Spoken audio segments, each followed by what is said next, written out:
This program features live coverage of an African safari and may include animal kills and carcasses. Viewer discretion is advised.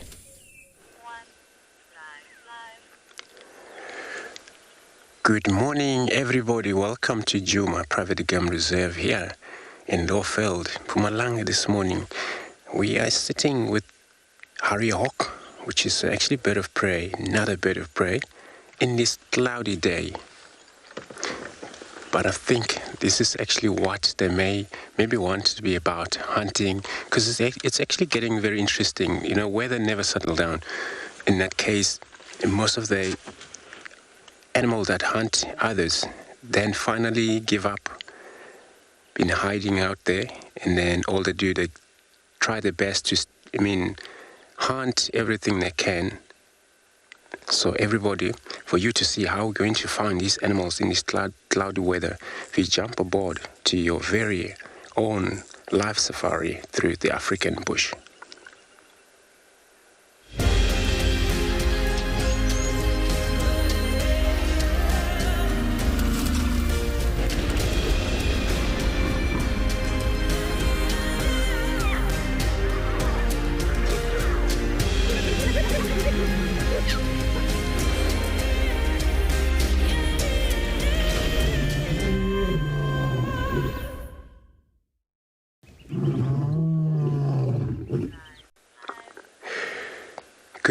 Good morning, everybody. Again, welcome to Djuma Private Game Reserve here. Anyway, it's not a really promising to be actually see a clear sky this afternoon. This morning for sure. As you can see, even these African harrier hawk, they actually mean to be active when it's very open sky for them to hunt. But they're trying their best to come about early in the morning, see if they can find anything for them to eat. So my name is Andrew this morning, and then I have BK on camera again. It's going to be a very interesting one to actually see how we're going to find this animal. It's been 2-3 days, of a coast, cloudy, windy. Well, in fact, this morning, it's just a little bit of a spitting and a heavy cloud, but it's not windy. So I assume that the bird and the other animals, they maybe want to be mobile about and get to feed. Those has to hunt, go on a hunt. And then those have to reactivate their scent. They've actually been doing it over a night. So remember, everybody, we're coming to you from various locations this morning. We would love to hear from you. If you can send us your question, you can use still a hashtag at WildEarth. So use hashtag WildEarth, and also you can use @FC, which is YouTube, or there is a hip on the background because we're near Ngala Dam also. But if you're also under the age of 18, you can still pop us an email on kidsquestions at wildearth.tv.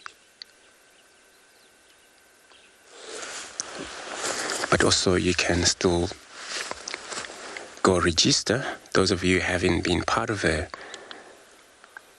show, or you're just getting started, you can still you go to WildEarth Safari page.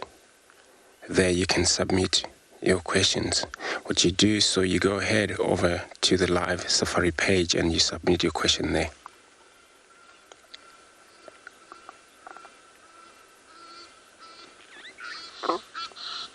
It's such a beautiful audio of birds. Those are Egyptian geese that you're hearing on the background. Maybe too big for harrier hawk.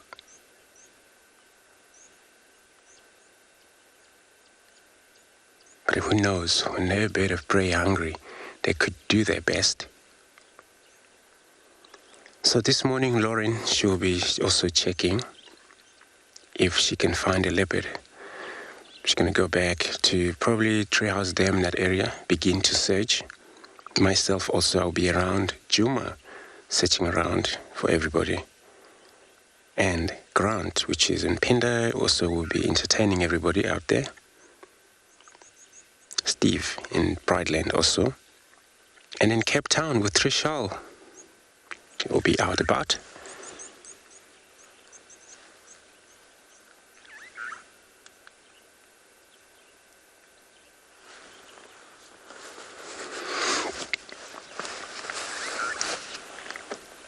So African Hyena hawk, they're one of the bird of prey out here, which they have also a wingspan of 100 centimeter. Actually, a very tall-legged animal, oft goes. Very tall-legged bird for sure. They hunt in the holes of trees, which is how they get their bird chicks. Squirrels, babies, anybody who would be actually inside these holes. And they can actually feed on snake as well. Various sort of like a lizard.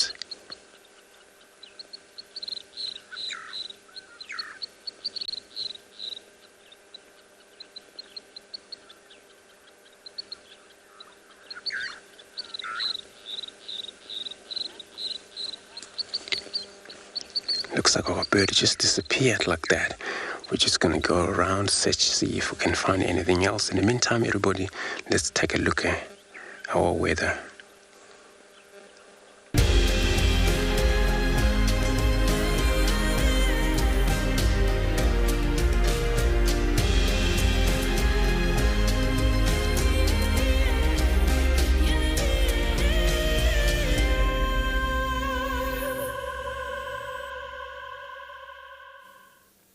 Good morning, good morning. We're giving you some very interesting views of a misty morning here in Djuma. I'm very much hoping it clears up because it's making a lack of ambient light, which is very difficult to track when there's no light. I at least find it difficult. My name is Lauren. I do have Davi on camera today, and I think we're going to keep bumbling, Dav. I think it's really important that we keep moving today. This is a perfect time for animals to be moving. So the more you stop and sort of admire the views, which is also important, you're going to be behind in your search for the animals. So we are going to keep moving. And if any of you didn't tune in yesterday, I got a flat tire at Treehouse Dam. Or actually a little bit before Treehouse Dam, but we made it to the dam wall. Then we changed the tire to put on our spare tire, to which the spare tire was also flat, but we didn't know that. And as we were dealing with all this, Kalamba appeared. The cat that I happened to be looking for the entire drive. You gotta love that. I'm looking for her, but she actually found me.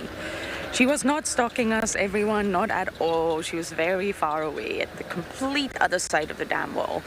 And she was just on her way to drink and then saw us. It's very normal for a predator, or any animal actually, to figure out what's going on. Is it safe to approach this water body?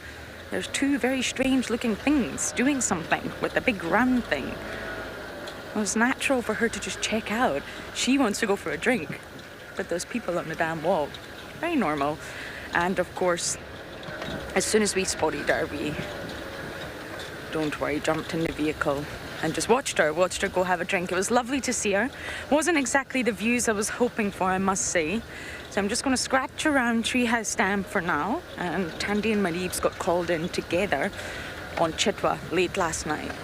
So if we don't get lucky for any signs of Kalamba, we'll head on that way for Tandy and Marib's.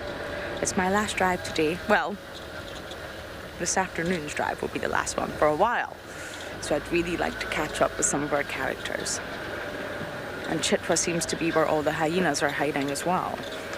So I'm going to do my very best. The one issue is the lack of light today. Makes it a little bit tricky. And two, I think it rained last night. There's still a lot of moisture in the air, hence the mist, which makes it very, very difficult to see what's happened on the ground, meaning track-wise. But we shall do our very, very best. So that's the plans for Team Wendy today. And we're not going to get a flat tire. 2 in a row. Can you believe it? We're going to go past Treehouse Dam. Not that I'm expecting Miss Kalamba to be there, but we might at least pick up on some signs of her, at least. So as I head down that way, we are going to send you across to Steve to say good morning.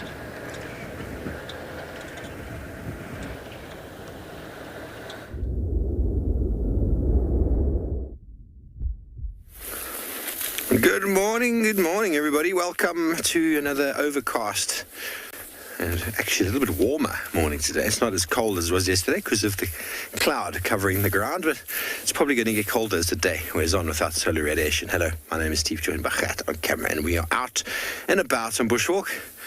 Just found some male leopard tracks over there. They're heading that way. We're going to see if we can find them. We probably won't, but it's very hard, the light, to see much else at the moment. So let's go for a walk. Let's go do some tracking.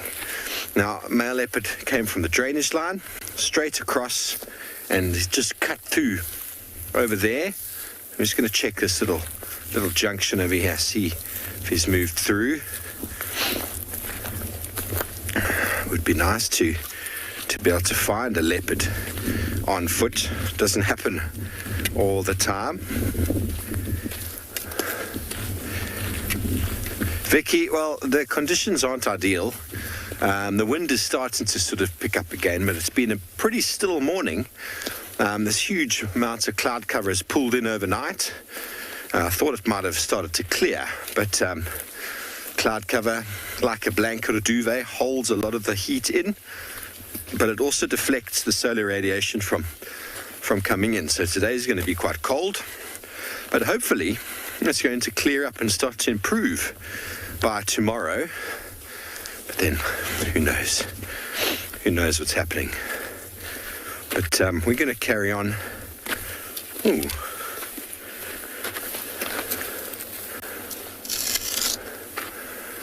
That's a fast-moving warthog. Tracks are not very visible this morning, everybody, so I'd love to show you some tracks. Like our owl track last night. I tried to show it to you, but it just wasn't really visible. It's to do with the light. But we'll see if we can do some. If the sun comes out, tracking will be better, but the current state of things. I wonder if you can see this guinea fowl track over here. Not very easily seen. As we check this junction, I don't see any tracks of the leopard coming there.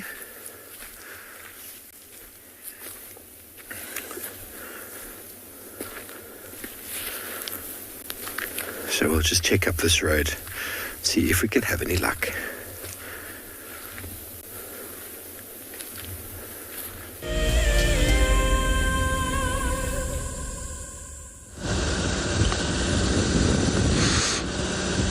So we mobile about, bumbling.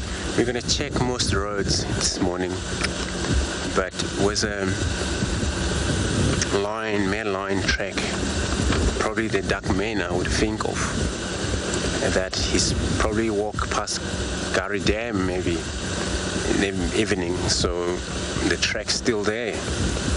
He's on top of the little drizzling. We had it over drizzling last night, so the ground itself, it's soft, not very hard, but it's still easy to see the tracks. And then you can even determine if the tracks are fresh, not longer ago. So the tracks itself is clearly. So I'm gonna not Lorenzo pick up on the same line tracks, which I think could be the same one, and then I'm gonna go there, see if maybe help each other find them. If they're still in the Djuma, of course, we're definitely gonna find them.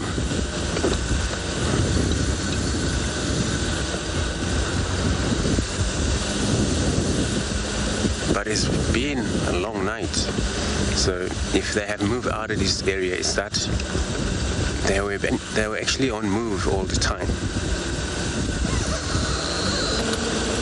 Or he was on move. Looks like just the duck main, his tracks.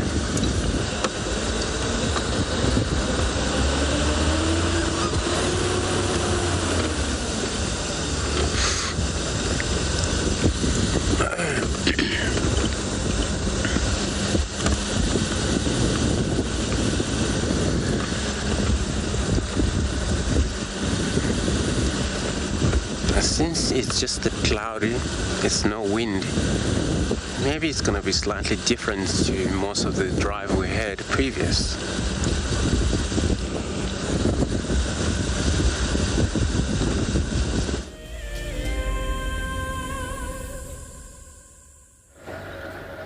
We have made it to Treehouse Dam. Not that I expected Miss Kalamba to be there, or be here, but you've got to start picking up the pieces somehow.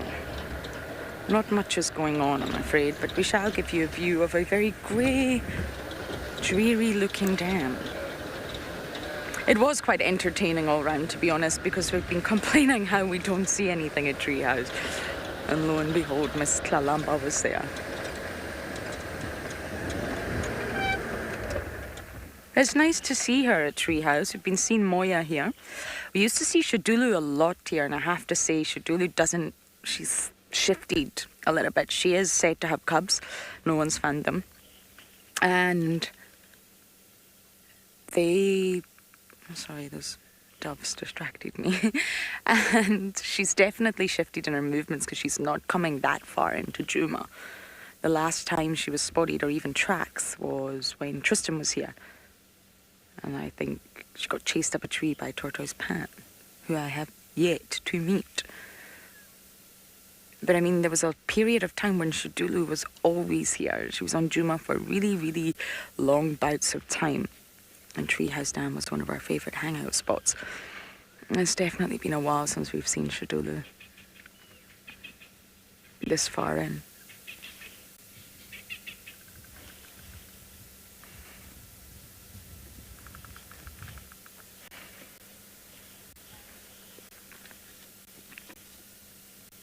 Oh, once again, comms are breaking up.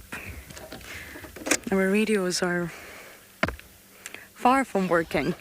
Once again, Gwen. We are going to keep moving, though. Kalamba went this way yesterday.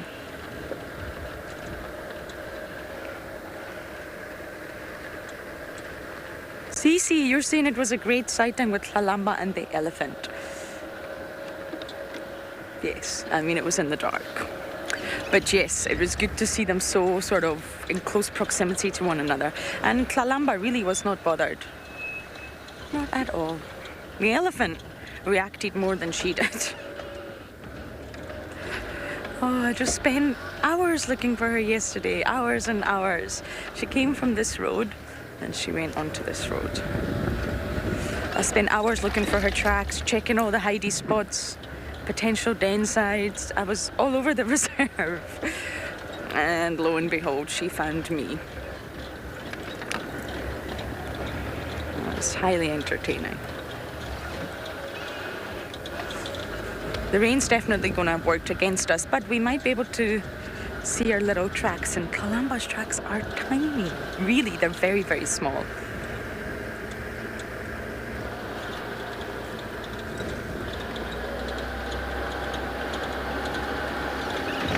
But you know, we always joke here, you see Kalamba on one spot and the next again morning, she is absolutely miles away. But we shall do our very best and search for the princess. But for now, over to Andrew.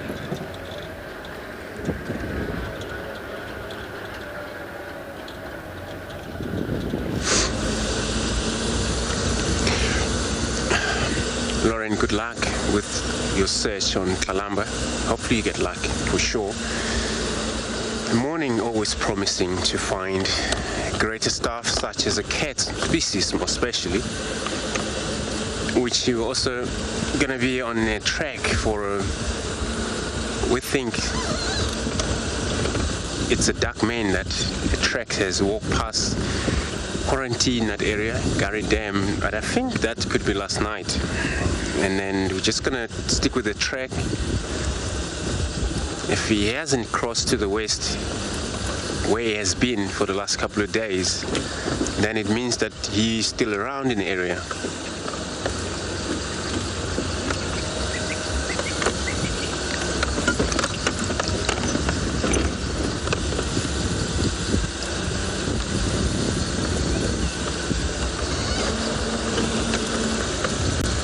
the drizzle, little spit that we actually receive,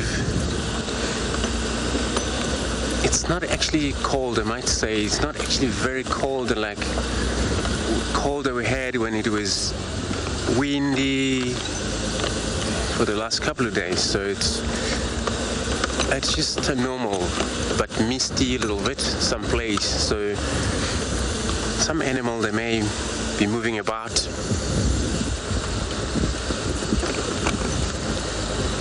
Comfortably.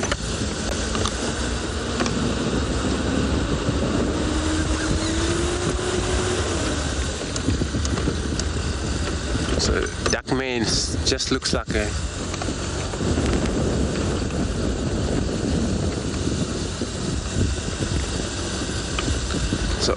Dylan, you're asking why there's a duckmane hasn't traveled with the pride. So he's probably lost them for now, and that happened for most male lions.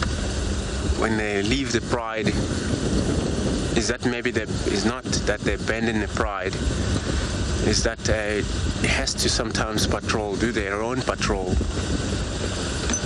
So poor duckmane that is only by himself in this pride of a Talamati, where every time you leave the pride, does that mean the pride may be alone without the male until you return back to them again?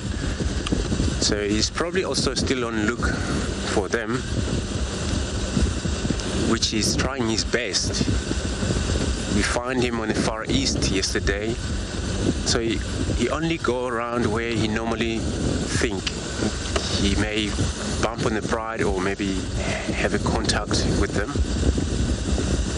So it's a usual way for the male lions to leave the pride sometimes.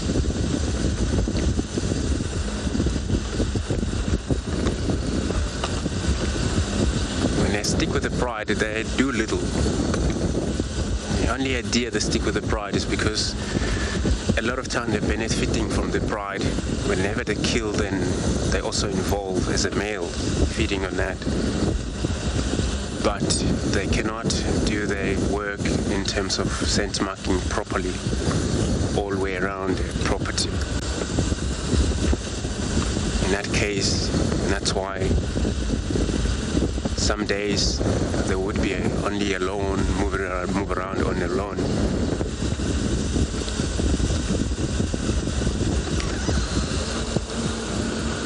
So, but it's cool because they communicate, and then that communication through sound most of the time.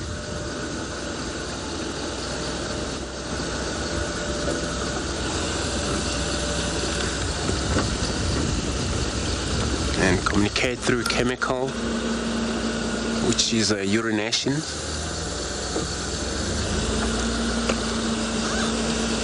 Which means wherever the pride might be, whenever they come across his scent, and they will still recognize him. If they're actually desperately on look for him, they may even roll, that's where you would know where they are.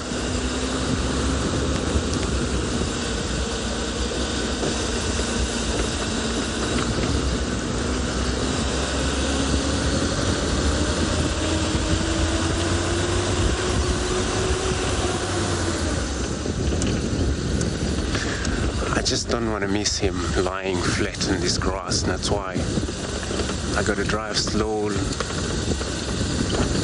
and look around very well. So everybody, we're going to continue search just to see if maybe we find anything else.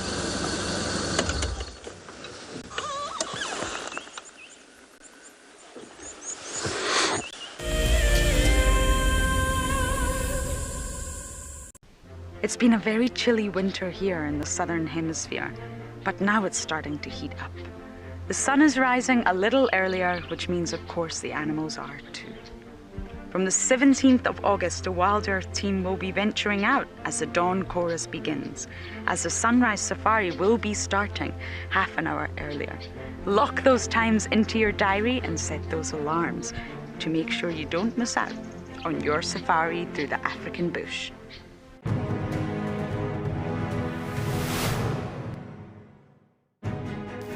here at the Advanced Rifle Handling Challenge, which is actually lots of challenges in one to gauge the contestants' skills at different distances and different speeds.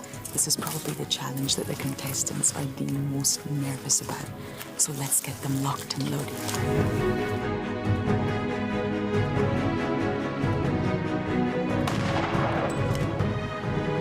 Competitors are now doing the Hades halt, where they have to run back and forth to a target, turn, take aim, and shoot. And this simulates a chase in a real environment and gets the heart pumping and the blood pressure up. James gave us a demonstration, and the skill involved in this exercise is remarkable.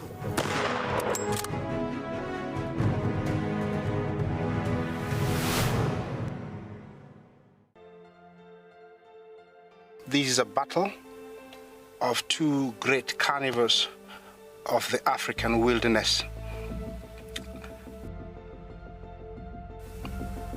Whew. Whoa! You don't want to be under those jaws. Definitely, this round goes to the lion. Look at that. Fantastic. Expect the unexpected here on WildEarth daily. The bushhawk feed allows the camera person some creative license. This is my favorite style of shooting. You have to be mentally and physically prepared. You're shooting handheld in some very strange and contorted positions, always with a straight back, often in the squat position, low to the ground. The creativity comes down to the relationship and sync you have with your presenter. The more you understand each other, the more you'll be able to tell the story seamlessly.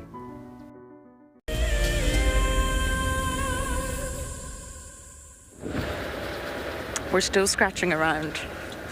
No updates so far, I'm afraid, other than it's a lot chillier than I anticipated. It's cold.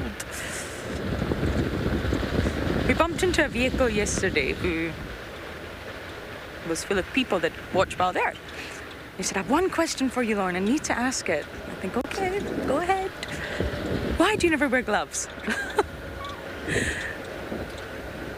I didn't think that was what the question was going to be, but it was rather entertaining, and I didn't know how to answer it, actually. I probably should wear gloves, absolutely. I just find it difficult to pick up the radio. We have 2 radios. I find it difficult to then pick up my phone. Some of us communicate in the area via WhatsApp, and I just find it difficult. I like to keep my fingers free. But I probably should wear gloves, absolutely. I need to get really slimline gloves where I can still type on the phone and key the radio. Do you see any tracks outside of? Hyena. The Misi. The Misi that never show their face anymore. Swazi was funny yesterday. You know, he's eaten so many of my caps, my yoga mat, my t-shirt, my belt. I do wonder if he does know my saint. I lost a lot of money to that hyena.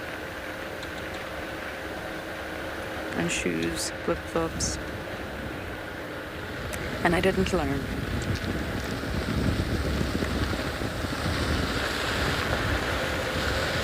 Shreya, I couldn't see anything. I didn't even know it was Tlalamba. So I will not enter into that speculation.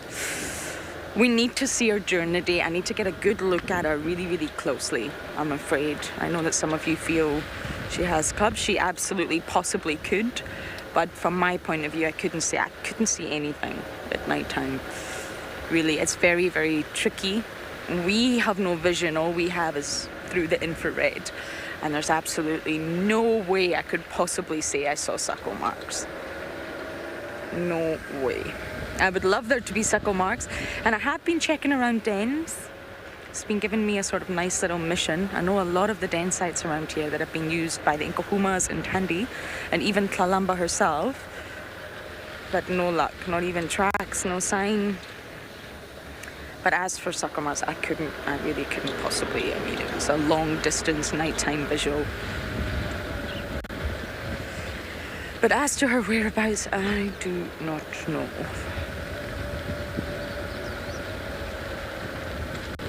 But I will keep checking. I mean, I'm running out of time a bit now.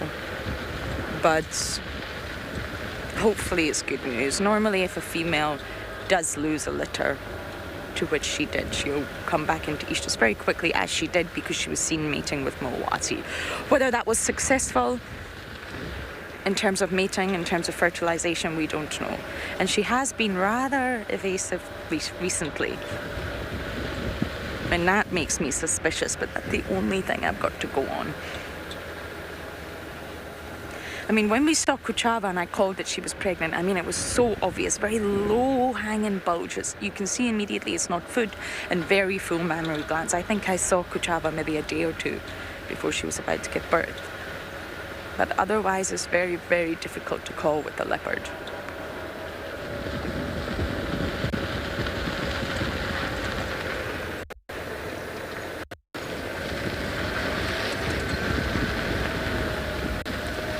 Even with hyenas, lions, they get so full. It's a food belly. You've got to look for that low-hanging uterus bulge, which is very, very difficult to spot. Okay, I'm going to keep searching Gary Main. I see some tracks, and we're going to send you guys over to Andrew.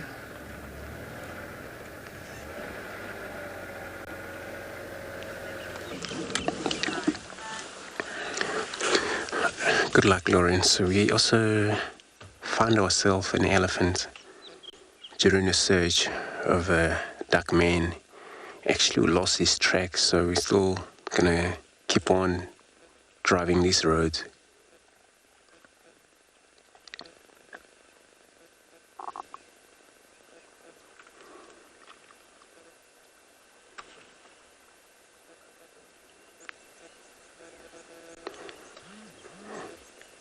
It's actually a nice herd. They're so far from the road, most of them, all scattered all over here.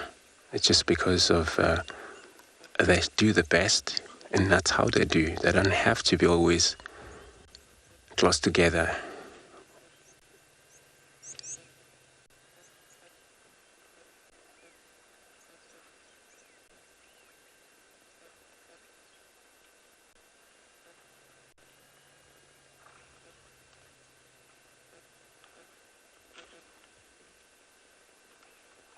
Everybody, I'm going to take that silent a moment and then just to listen to, it looks like they're communicating back there.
So, Barbara, you are asking, would be the a colder weather affect the elephants?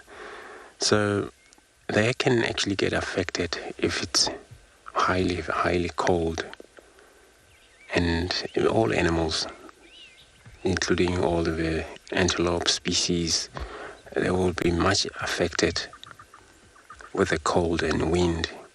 And that's the reason sometimes when it's very windy and cold, you actually see less of the elephants, or maybe none, because this is where they're in a deep area where they're not visible, or hardly for them to come out to that hill. Here we will look, we're actually sitting much to the top of the land, and then since it's no wind and they're still comfortable with it,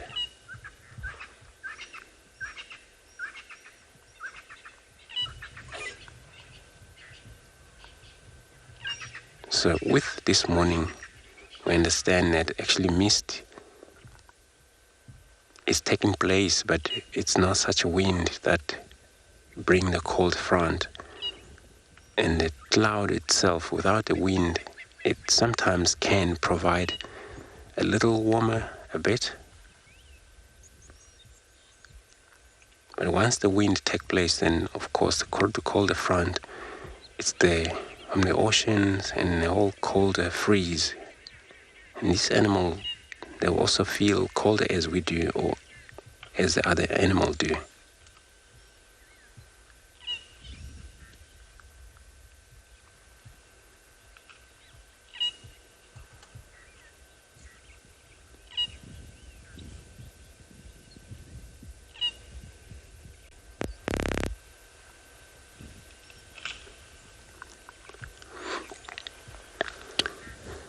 And also how we tell how they feel in terms of this condition is because of the flapping of their ears.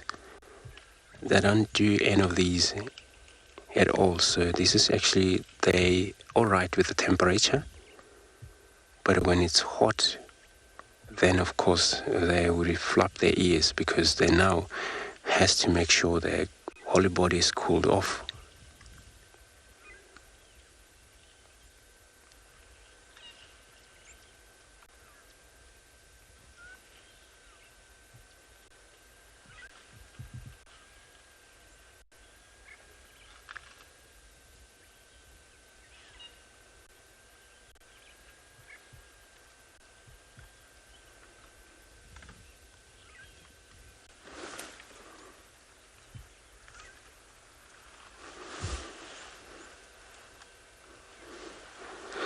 So they're well spread around in this bush.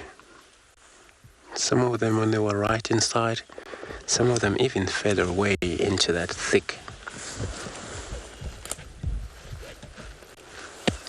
It's one of the young male.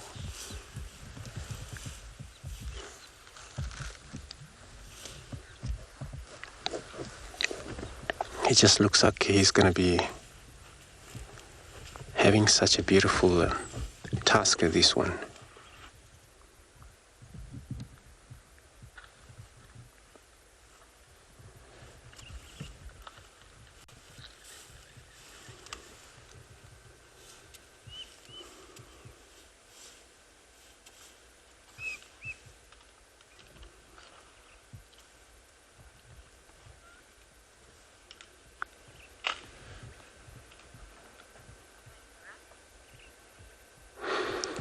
So everybody, we're going to try reposition to try see if there's other more on the far side. In the meantime, let's go over to Steve.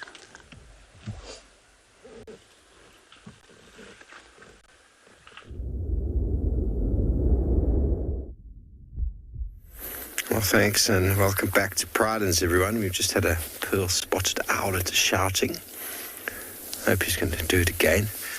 Well, we cut through the block and found tracks of that male leopard heading still towards the koppies. Now, the koppies basically mean rocky outcrops and sort of a very nice habitat for leopard. Leopards like drainage lines, leopards like rocky outcrops, leopards like undulating areas with little nooks and crannies that they can hang out in. And so koppies just over here on the left. Now, koppi basically means a small head, which is exactly what that is a small head of rock sticking out.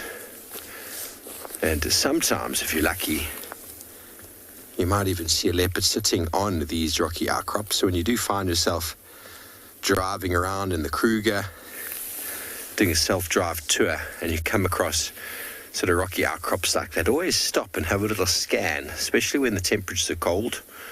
See if you can see a leopard sunning itself or trying to warm itself up on the rock.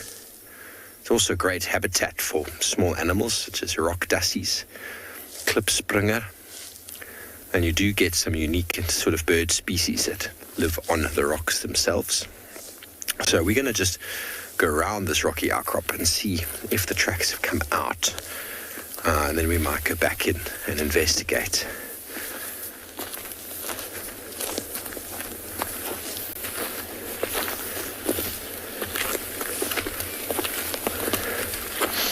Okay, and we'll carry on around the corner, see if we can find any tracks of this male leopard while we send you over to Grant to say good morning.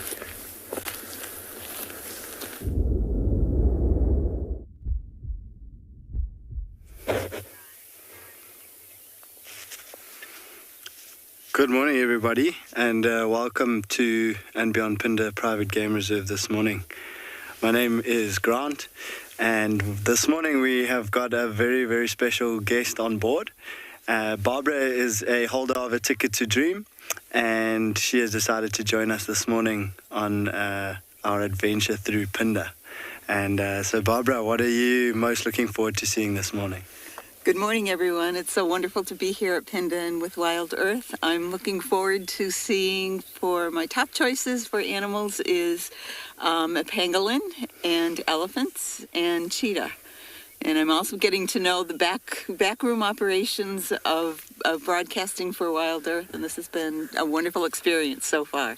So far we've managed to show Barbara how the back of house looks and what we as the guides do behind the scenes, as well as the on-camera operators. We've got Glenn behind the camera this morning. I was almost very rude. And so now it's on to the animals. So as you can see behind us, it is quite gloomy this morning. Yesterday afternoon, Glenn and I did attempt to come out here. And we were unsuccessful. We got rained out. So this morning, for now, it seems to be clear. So we are going to do our best to try and find Barbara's favorite animals. But it might be a little bit of a challenge. Everyone is saying hello to you, Barbara, everyone back home. And so I'm sure very jealous of your position. How does it feel to be on the vehicle, on the WildEarth vehicle? Oh, it feels fantastic. I've been dreaming about this for a long time, and it just feels like a dream come true to be here. So fantastic. And now Barbara has been on Phinda before. She was here about 2 years ago. She's been part of our volunteer program before.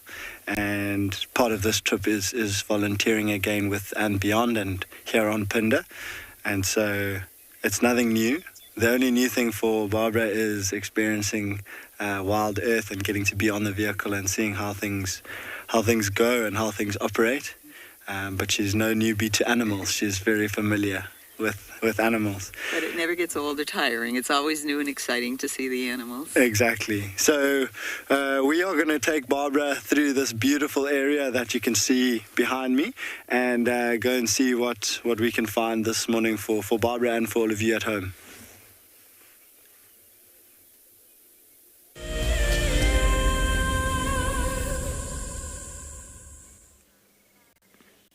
We've just spotted some zebra. Definitely not the best visuals you've ever seen. You can hear some chin spot batis. On this grey, dreary day, though, the black and white stripes really do stand out. Of course, the birds are announcing their presence as a dawn chorus, which is a little bit later today because of the lack of light, because of the temperatures. So I think we're just going to sit here looking at these beautiful black and white animals and listen to all the birds around us.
They're moving off now. Off into the distance. We're going to keep exploring and see what else we can find.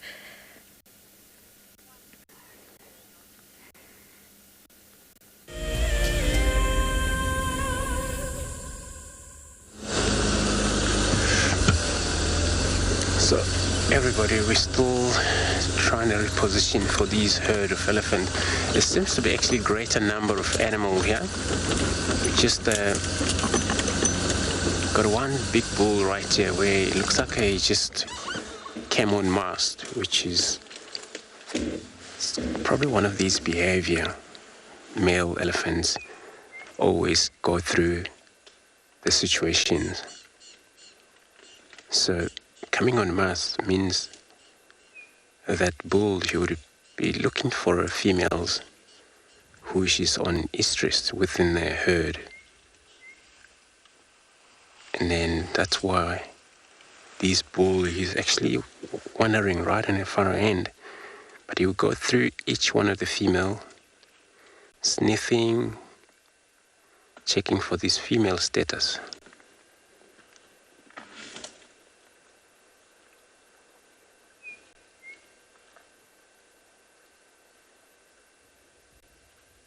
Sometimes bull like that, he may worry or be distressed because of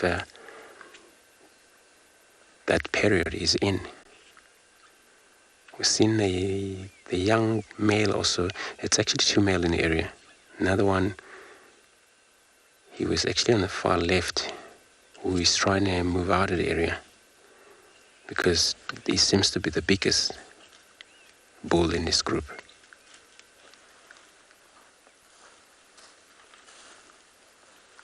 Oops. And the third male, he just walked right in front of our vehicle, so look at him.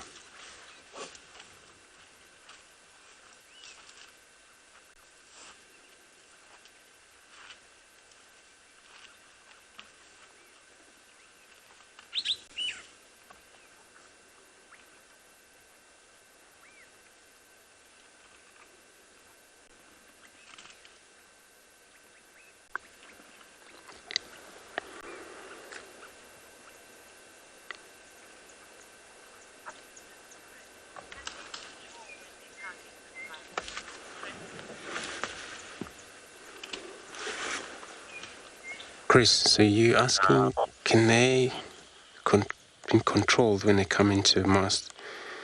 So, and that situation makes elephants come very angry towards other species, towards other vehicles, and towards the other young bull within the area. Especially here where it's a lot of females. We've seen two other younger males, which they're a lot younger compared to him. In that case, he may be angry towards them, push them off. Especially when it's a female that he just picked up, that she's on estrus. That he can be uncontrolled.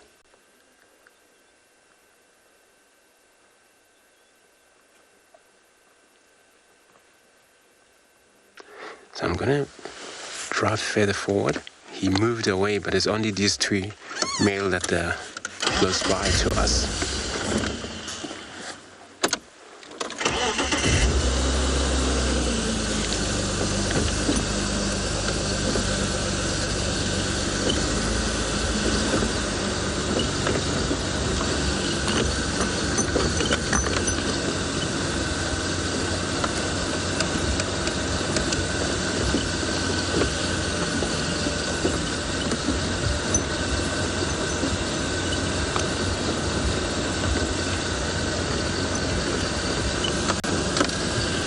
So he's moving very further in the middle of the his herd.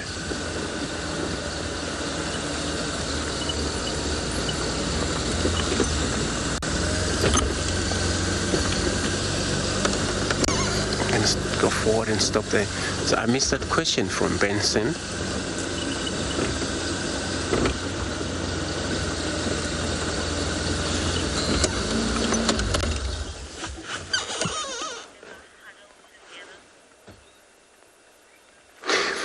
So, Benson, you're asking, would the elephants ever cuddle together for a warm? They don't actually do like cats do, where cats, they can lie on top of each other, but they can group up, especially females with their young one. They can choose a thick spot, and they're just going to stand there. This young one, the older dude, you just go in the middle. And then, of course, they create warmth for each other that way.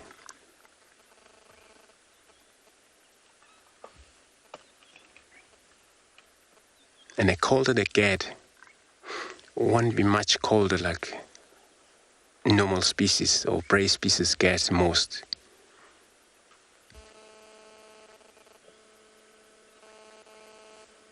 So they would get certain maximum of cold, where then they feel not to be exposed into wind.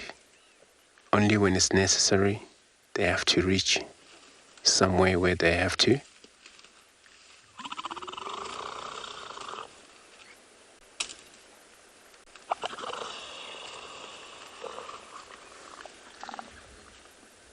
So what you see is secretion of the temporine, that secretion coming out there. That is the bull we just spotted that is on mast. It's only way to determine the male that is on mast.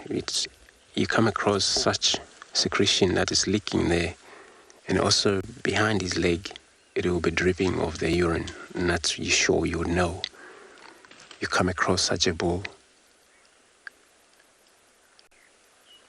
And many times you have to make his way. You don't have to be on the road he's at, because many times you don't give the road to anyone.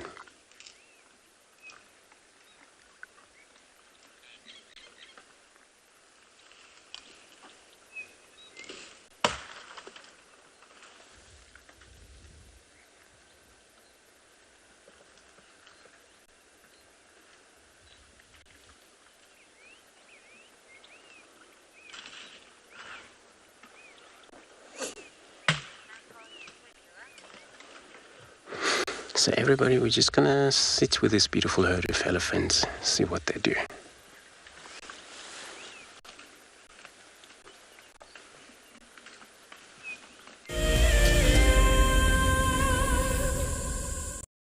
Every year in August, South Africa marks Women's Month.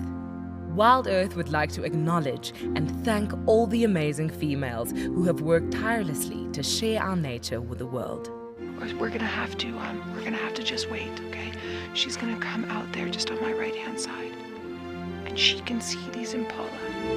Now you've got to inhale it. It burns.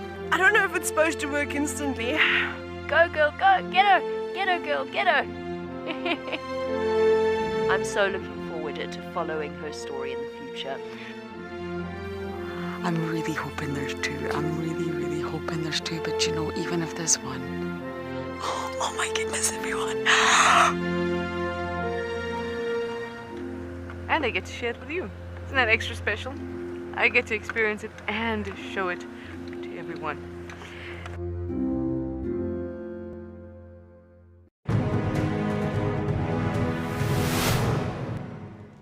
We got there. He had probably moved a couple of 100 meters down the river and was about 10 meters from this causeway. So I radioed the lodge quickly and just asked them to bring a land cruiser around and some tow straps. So we thought we were going to try be heroes and save this giraffe. And now a big bull, probably over a ton. He's a big unit. I got the tow strap one side of the giraffe and managed to get it around him with the boat, and the other edge of the tow strap obviously back onto the bank. So we made this U around him because he was lying quite close to the bank. And we put that land cruiser in low range and we just gave it hell and pulled that giraffe, and the tow strap slipped up and we thought, oh no, it's going to slip off the top of the head, and it caught on his ossicones at the top. And that last 10 meters pulled him out onto the bank, and he battled. He was obviously quite weak and all that.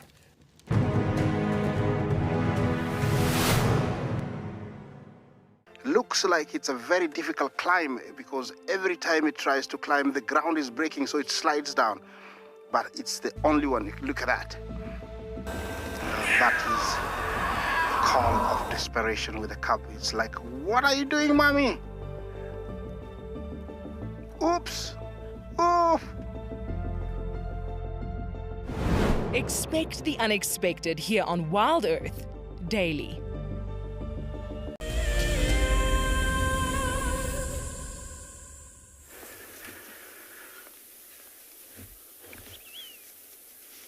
So we have got a, small journey of giraffe. There were 3, one has left us, and now we're only left with 2. And we've got a bigger one on the left-hand side, and then the smaller, younger one on the right-hand side. And we've just been watching them. These 2 have not left that bush that they are feeding on at the moment. It's a smaller shrub. Looks like a type of curry species. And we were just chatting about, see that one on the left-hand side has got a little bird on its back at the base of its neck. That was one of the things we were talking about.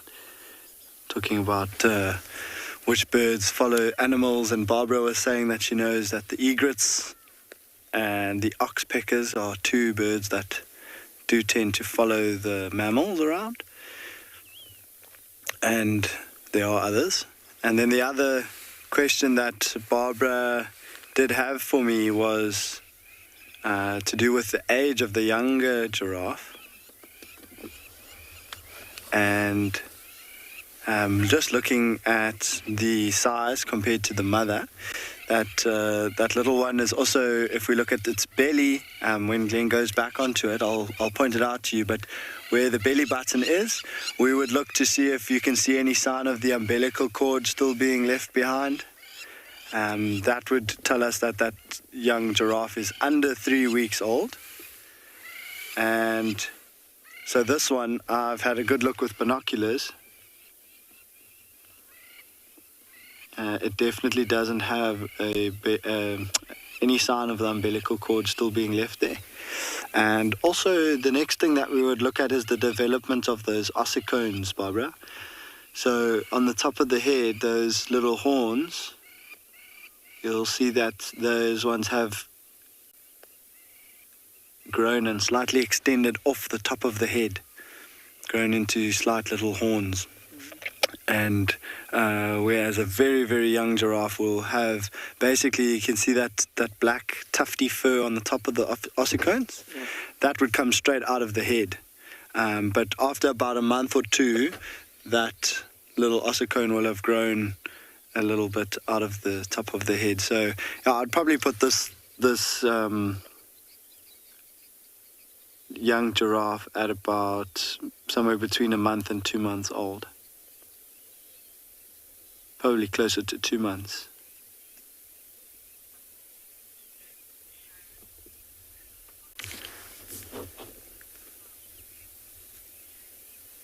Sharon, you're asking if the calf could be injured dropping so far when it's born.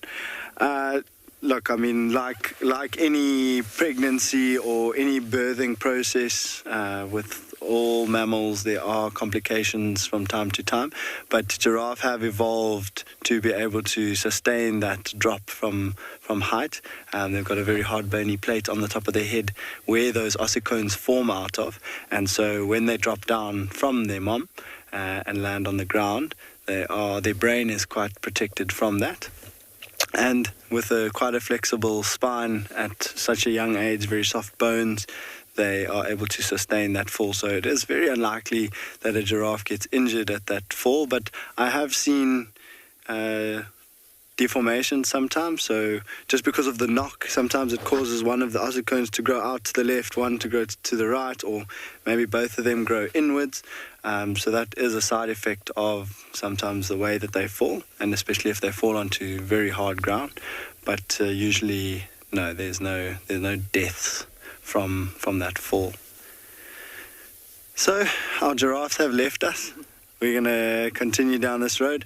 There have been some lions found not too far from here, so we'll slowly make our way in that direction. We might get there a little bit later. But in the meantime, while we wait for a gap to go view those lions, we're going to look for one of Barbara's favorites. And we're going to spend some time looking for some cheetah in these open grassy areas.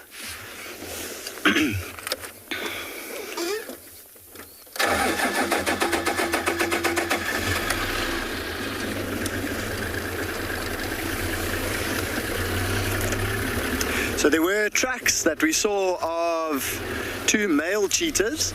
We saw them further west of where we are now. We're quite far in the east of the reserve and in the northeastern corner of the reserve. And so they came from the woodland areas, the wooded areas, and they've come out the wooded areas are where they often tend to go to hunt, looking for Ngala and other antelope species in those more wooded, sheltered areas. And then once they've eaten, they come out to these open clearings where they've got a much better view of their surroundings and they feel a bit safer. So we're going to be checking these open areas, and whilst we do that, I'm going to send you across to Steve, who's still looking for leopard and leopard tracks.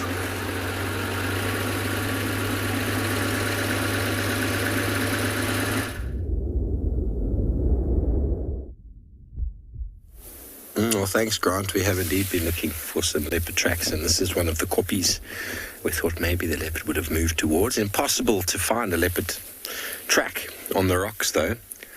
But these are sort of the areas, just like marula trees or tall trees that leopards will sort of hang out in. From this vantage point, not only are they able to warm up when the sun comes, they're able to see quite far, like what we're able to do now. And in this very dry sort of winter grass, animals are easier to see, but when you're as short as a leopard, they don't see very far, so they use elevation. Cheetahs do so as well, to sort of have a look around and see the movement of a duiker or some impala. As with this dry vegetation, many of those animals' camouflage is impeccable. So a leopard will sit up here, just watch the landscape moving below them. That's what we've decided to do, and, well, 2 birds with 1 stone. Also poured a little cup of coffee. One of those kind of mornings, a nice coffee kind of day.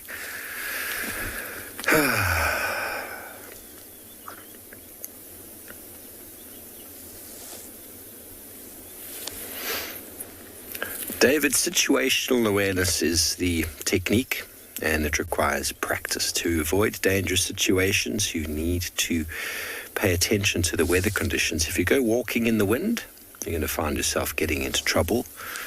Obviously, if you go walking in the darkness, you're also going to get yourself into trouble. Those are 2 elements that we can't bypass: darkness and hearing in the wind.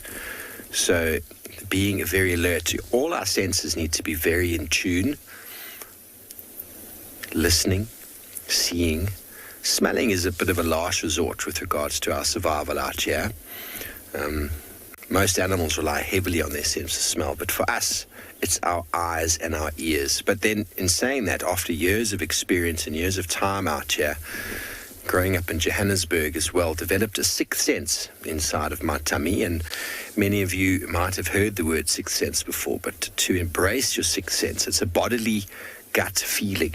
It's a gut feeling that something isn't quite right. And I go with that all the time. All the time. I feel that doubt or that feeling in my tummy, and I listen to it and I back away or I change my route entirely. Don't ever push your gut, or don't ever doubt your gut feeling. Something might not happen, but every time I've followed my gut, either I've been successful in what I'm looking for or nothing's happened at all, which means either I avoided something or nothing. But I think gut feelings need to be embraced.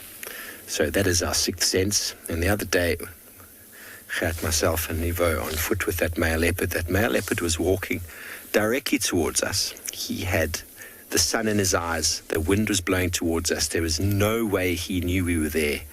And yet, something in his gut told him to turn aside. So that's what I mean. We as people also get that feeling, and I'm sure many of you have felt it before when it comes to a situation, when it comes to anything. And that gut feeling, you feel it deep down in your tummy. It tingles on the body, and it's generally the body giving you a warning. And those days you don't pay attention to that or you ignore it, often will find yourself in a spot of trouble.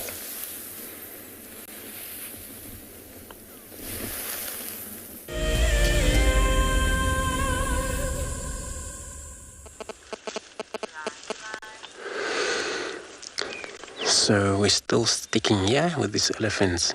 The rest of them have moved. There is no visual for now, but we still have a good sighting of the mother and a young one here, feeding right on the right-hand side.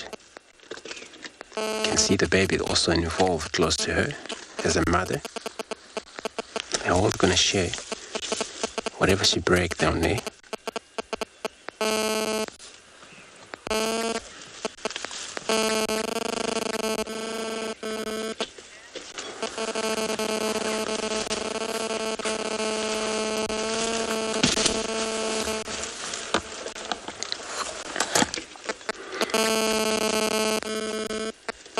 So the trunk itself is so important on elephants.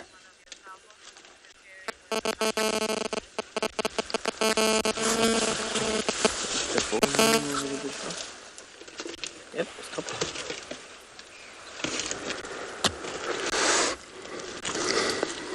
So when you look at these, a female tusker, they're not actually a tusker itself, it's difference in length. One is shorter, one is longer. So is that this elephant? She's actually prefer only one tusk to use most of the time. And that's one that is one of.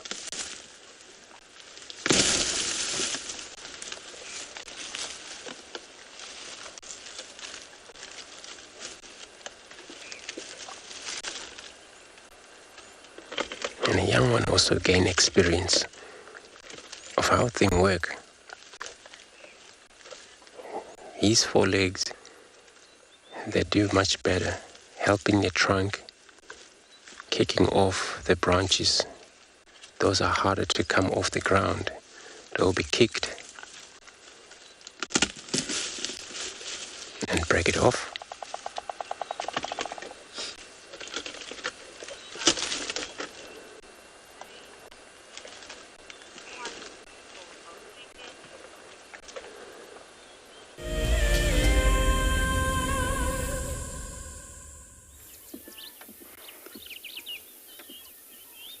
So literally a few hundred meters away from the giraffes that we left earlier, we've come across these vultures sitting in the tree. We haven't yet investigated fully as to why and what they are doing here, but we have been just having a look at them and their markings and their colors and any features that we could pick up on. And the first thing that Barbara noticed was that there are some different colors and different shades of the plumage of these vultures. Potentially, indicating to us that they could be different species. But if we look at the main features that we do look at when identifying birds, if you get an opportunity when you're birding to see a bird and you want to identify it, you got to take a few very quick mental images and capture a few things in your mind that'll help you to identify a bird. And the most common ones that we use will be the color of the eye, the beak or bill, and what color that is. And then if there's a cere, the cere is the soft, fleshy skin on the side of the bill before the face or before the head of the vulture. So it surrounds the bill. If there's a color to that cere, the overall color of the bird and any distinctive markings or color patches on the bird. and then the legs and the color of the legs as well. So with vultures, though, it is a little bit difficult to capture all those things. So we look at the overall size and the color of the head and neck, and the color of the beak. So we'll notice with these vultures, I mean, the one on the left and the one on the right are fairly different, but they are the same species. But you'll notice the one on the left-hand side is a little bit smaller than the one on the right. Both having black faces, black beaks, black eyes, but then with a white head and neck. Both with that whitish or cream-coloured neck feathers. And then the body of the one on the left is much browner, and the body on the one on the right is a much paler cream colour.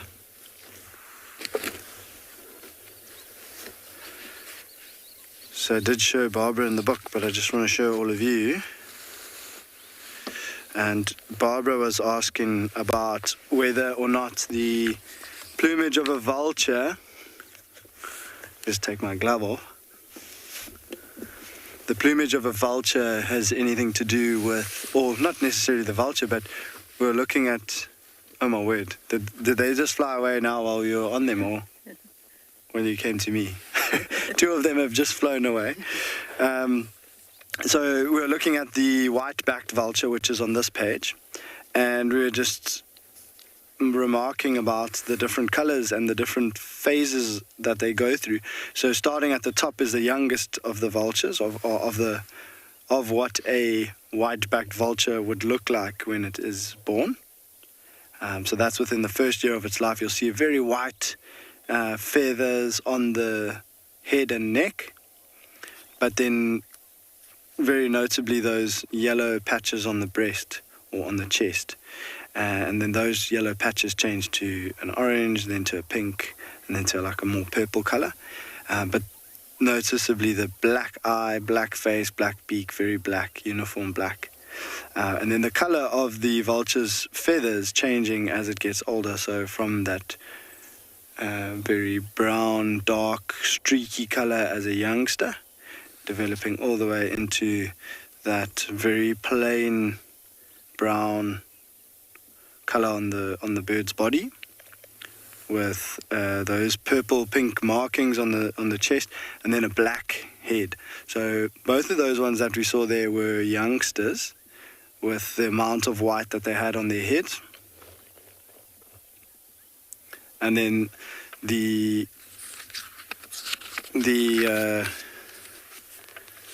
different morphs there was, so we can look at a dark morph, but we have to look at the head and the neck. So the head and the neck of the adult white-backed vulture, remember we said is black pretty much, but these two, both of them had quite a lot of white feathers on their head and neck. So they were both youngsters, but quite possibly one being a couple of years older than the other. So I'm going to keep us going. We are going to keep looking for those cheetah while we head slowly towards the area of those lions. And in the meantime, send you across to Lauren, who's got her favorite animal.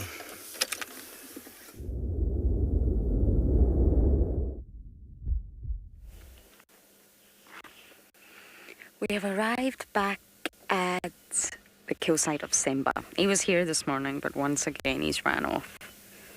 Andrew got very lucky yesterday to have him up the tree, but I do have one of my favorite animals. Hello. I don't know who it is. I can't tell from here. I don't know if it's Sutu. It's not Swaz, I can tell that much. I do wonder if it's Sutu. And I'm not entirely sure that Simba's going to come back. But what often happens is a lot of leopard tracks around Chitwa is that other leopards might arrive. Calyptoparasitism is very, very common in all animals, especially in winter.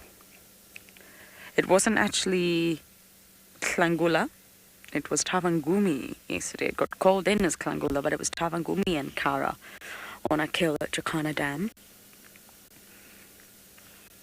And it's very, very common right now. So I wonder if we should just be patient See if any other hyenas arrive and see if another leopard arrives or Semba himself comes back. And just once there's just too many vehicles, he just leaves. Obviously when he's up a tree he feels comfortable.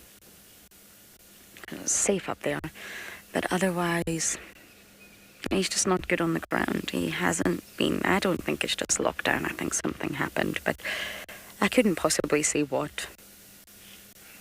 And it's a shame because Kuchava's really relaxed and he comes from a very good lineage. Especially if you compare him to Maribs and Shasha, who are extremely relaxed. And I think we might just sit it out here for a little while. I think it'll be worth our time. And at least to get to see a hyena. If you look at the very back end, close to the rear, there's two really thick bands of spots. It almost looks like two really thick lines. That's a key feature of Sutu, and that's why I'm thinking it might be Sutu. It's also very fluffy, but I could be wrong. I mean, this is not really the best way to identify a hyena. But Sutu has two really, really thick bars on the back. Spots that have just melted into one another.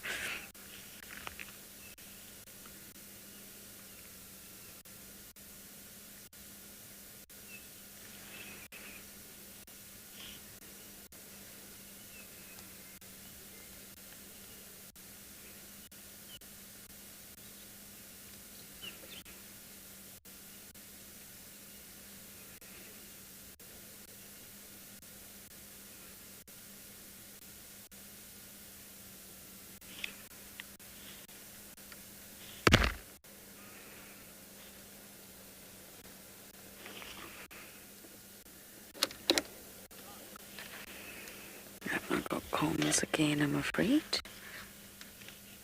Karen, you're saying, is he just waiting or hoping for food to drop? I think it's a she, but yes, absolutely. That's what hyenas do. They're extremely patient, hoping that the biggest gust of wind is going to come and blow this carcass into their mouth. It's actually admirable how sweet they are. How patient they are, just thinking that that's going to happen. But more often than not, they do get lucky, especially when the leopard comes back and there's less meat on the carcass. It becomes very difficult for the leopard to balance it. It's not so heavy anymore. And more often than not, they drop it. Not intentionally, but they do drop it.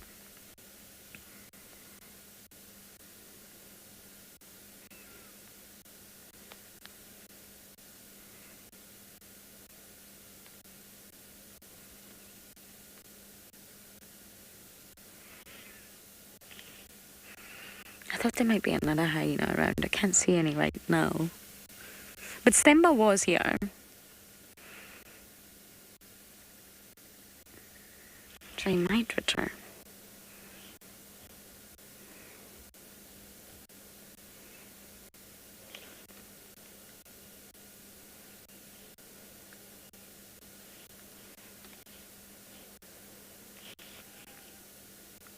It's a nice part of Chitwa. We're quite east.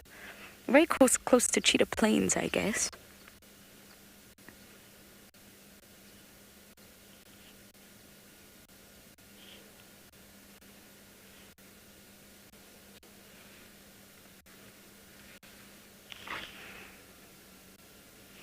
Astrid, you're asking, is that tree doomed from the ring barking? It's damaged for sure. I can't actually see if it goes all the way around. I didn't check. I was too occupied on my hyenas. Did you see if the ring goes all the way around? Davi also didn't see. But good question, Astrid. We will check on our way out. But if it's completely ring barked, then there's a possibility it could be doomed. You can see the tusk marks. If you zoom in closer, you can see actually, if you weren't sure who the culprit was, you know, from that tusk scrape. But once they do really sort of completely ring bark through that cambium layer, it does. Destroys the transport mechanism of the tree, the way that the tree sort of delivers all the nutrients and water. So very possibly it could be doomed. I like that word, Astrid. Okay, we're going to sit tight here a little bit longer and hope But our leopard returns.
Competitors are in the room behind me right now for the birding challenge, where they have to look at pictures and identify the birds and then separately listen to bird calls and identify them. But it's not easy. This is going to be the toughest one.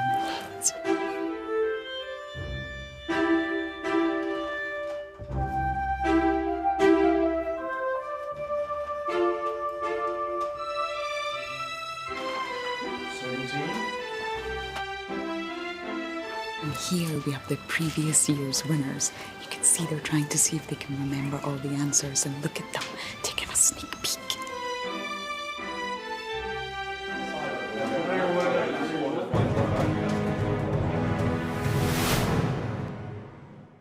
Okay, there's another big male coming in from our left here. Another big male, look at this. This is the one. Now you're going to see sparks fly, guys.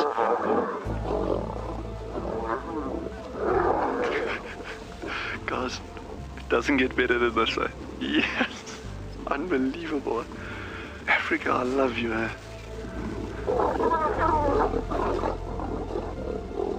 Expect the unexpected here on WildEarth daily.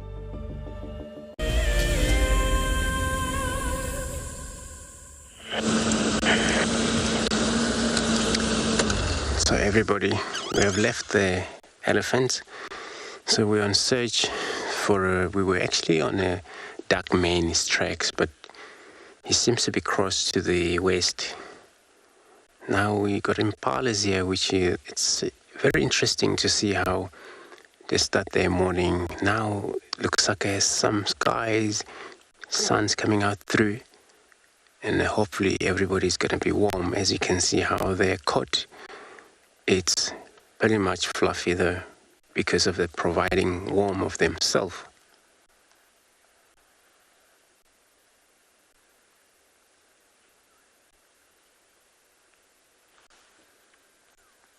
It's just a small group.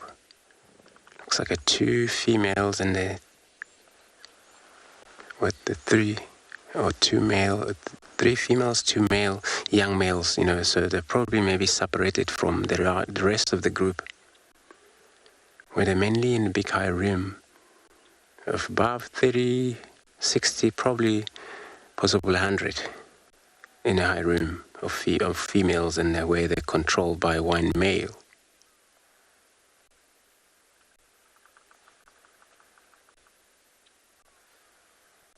And then I always like to watch them move, and as they move, whoever would be maybe behind them in terms of leopards, trying to follow them, this is how you would find them.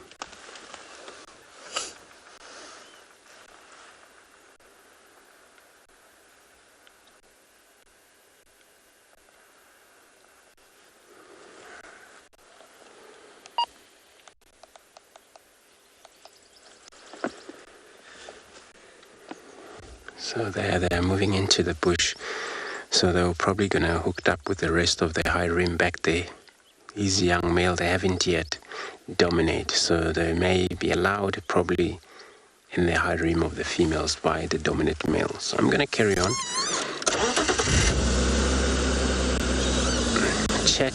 You never know, maybe the duckman have returned back to Djuma.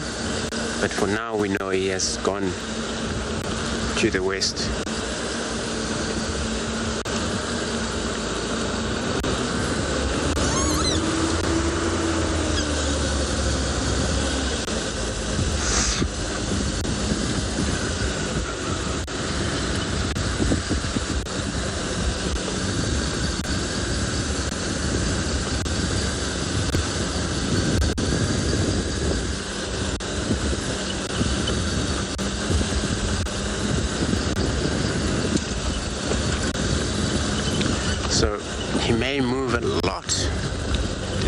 Because he's in need for the pride.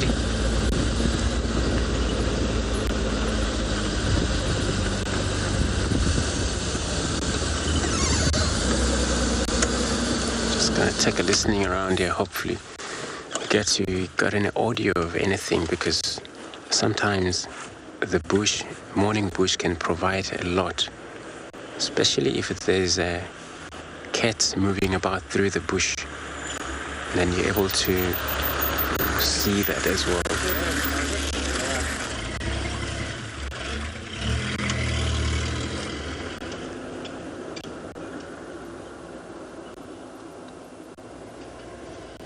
So bush can communicate, but when we mean that,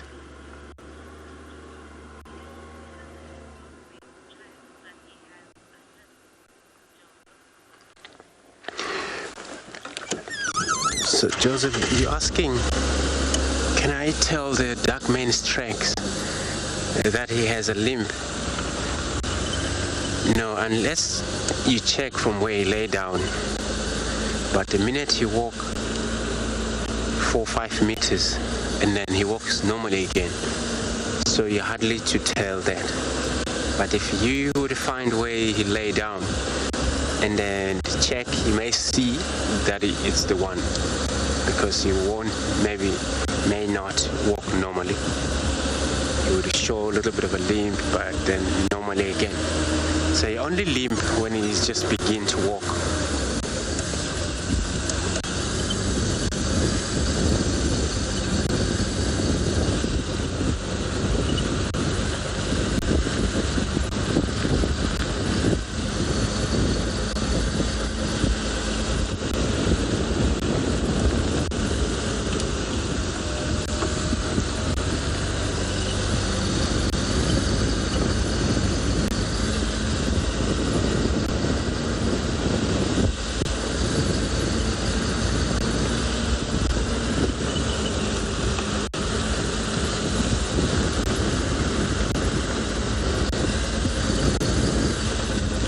Such a stunning morning, especially when the sun came out slightly, with the bird that would be up about, singing about communications, because they sang for happiness that the sun has came out, so they're all warm and their hunting begin.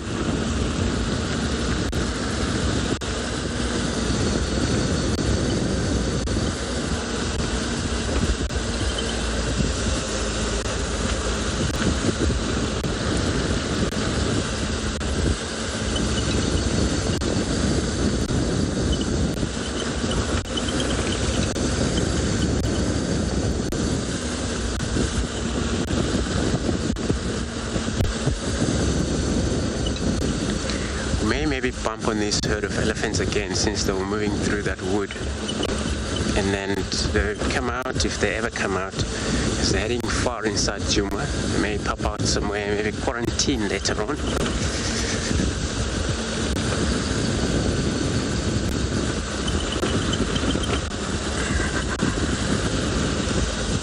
So we're going to continue on a search around here. So in the meantime, let's see what's happening with Lorraine with her hyena.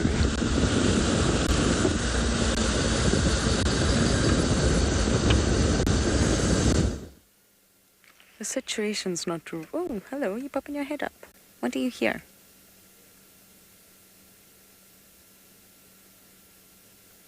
The situation hasn't really changed at this site, though. Just sometimes patience in the bush pays off. I mean, last night, we were obviously stuck with a flat tire, but it made us stay in the one place for about an hour. Maybe a little bit less than that. And a leopard turned up. There is a kill. That scent will be strong in the air. So the chance of other hyenas coming, other leopards coming, it's high.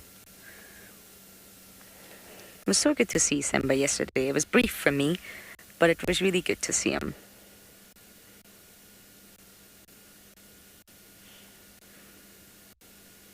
I haven't seen him in a very long time. And he has been seen, I believe, on a nets in the same area, sort of walking alongside Mulwati. So the possibilities of father for Simba is Mulwati or quarantine. Quarantine's still very much alive and well and roaming his territory. Or there's a sort of another male, said to be a more skittish male, I don't actually know the name, on the northern sector of Mala Mala. Kuchaba also dips in that way.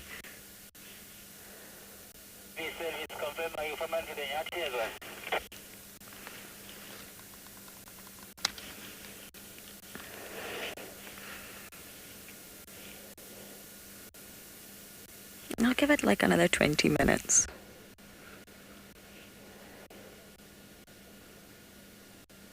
Have we had any IDs for this hyena? I'm pretty sure it's Sutu.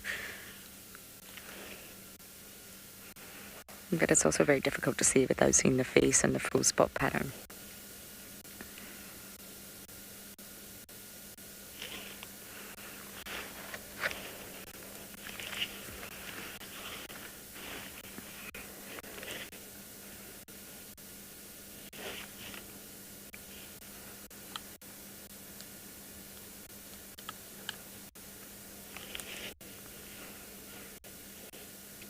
I wonder where Swazi got to.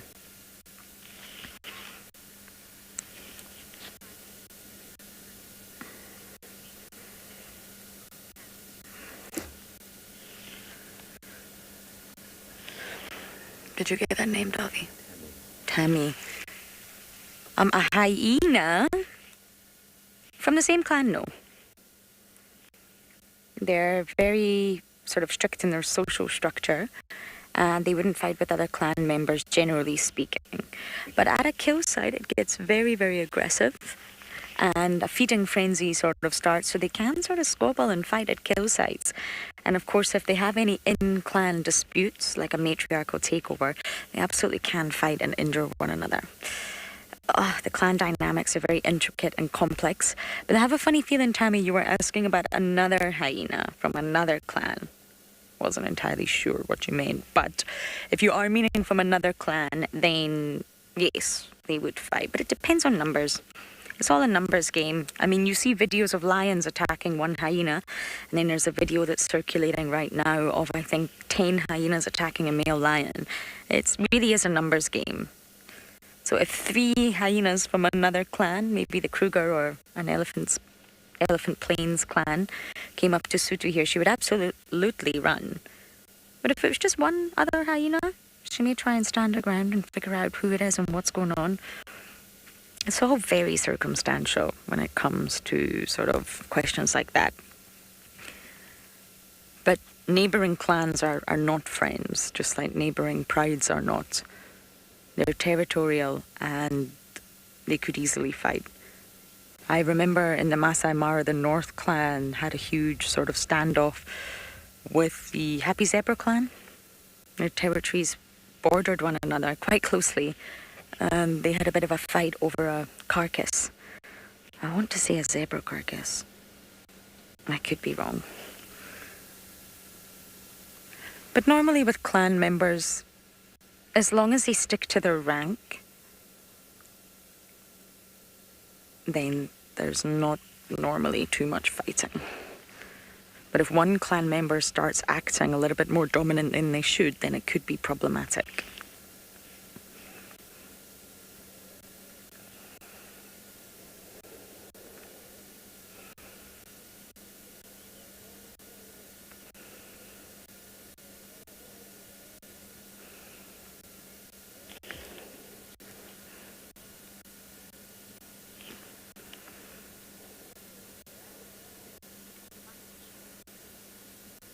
Okay, we're gonna sit here just a tad longer, hoping that Simba appears, and we're gonna send you guys over to Steve on Bushwalk.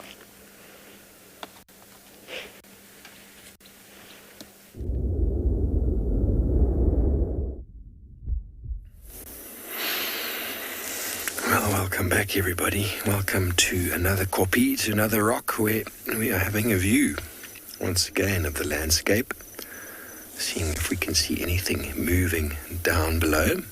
So far, it's been very quiet, apart from a few birds. We just thought we might sort of sit here for a moment and have a little bit of a reflection on the week that's gone by. It's Sunday after all. Now it's time to take stock of the days. Halfway through August. Spring is only 2 weeks away. Everybody talks about spring cleaning. Have you done any spring cleaning of your mind? I try not to wait for spring to get things sorted. It's nice to be on top of things from the get-go. It's always much harder to clean up thoughts and processes if you take longer to get rid of them, the more entrenched they become. Now you a moment to just reflect on that. Any big decisions that this spring will unfold for you? Winter, we always find, is a bit of a dormant time for going within, taking stock, staying home, nurturing. It's cold, you see, so evolutionary, we're used to hermiting ourselves. And with spring comes the ripening of the seasons. Vegetation comes back to life, and so do we. Start getting ready to put forward any intentions for the spring to come.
At age 13, it's always possible to get lost. Always possible to lose one's direction on walk and in life. Important to always just be aware of where you're going.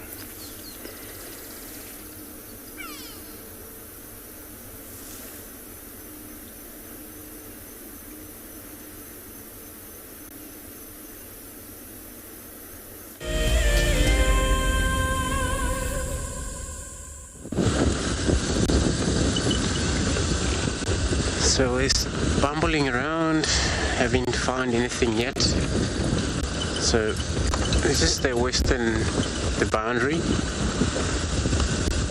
where we're checking at the moment. So since there's no tracks, I was hoping for the duckman to return back, if it's a chance, back to Djuma.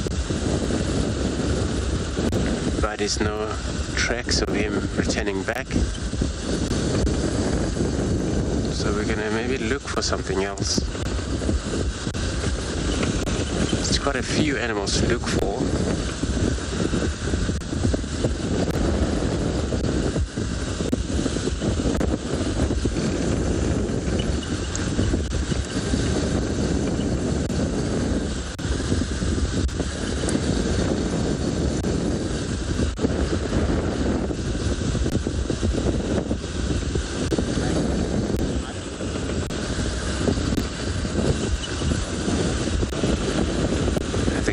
it's very wet, or the sand is still wet enough.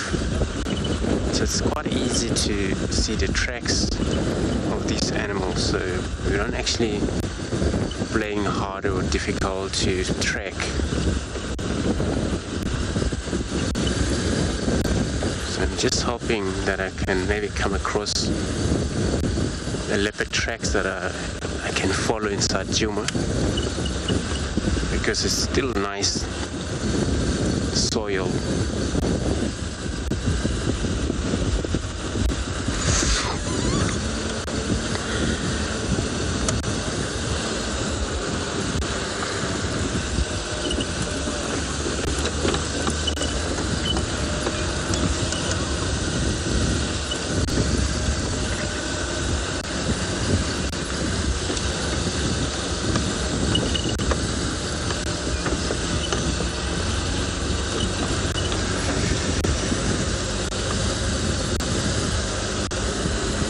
We're going to be checking back to Djuma again.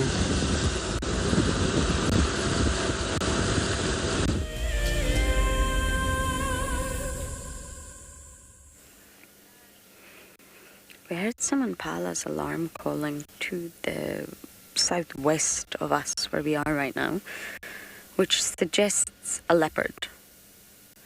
Now I was sure I heard on the radio that Semba ran east. I don't know if it's him. It could also be him. But the Impala have definitely spotted somebody. But instead of turning on a vehicle and Bundabastion, I think we are just going to sit tight just a little bit longer. If it's a different leopard and not Semba, then that scent is definitely going to sort of catch itself in their nostrils, and they are going to be drawn to come and investigate what delicious aroma it is. It's really not that delicious to humans, it's actually foul. But to hyenas and leopards, it's clearly delicious.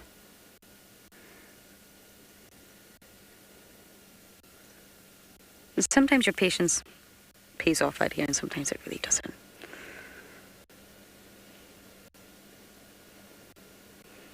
But it is so lovely for me to stare at the back of a hyena's head.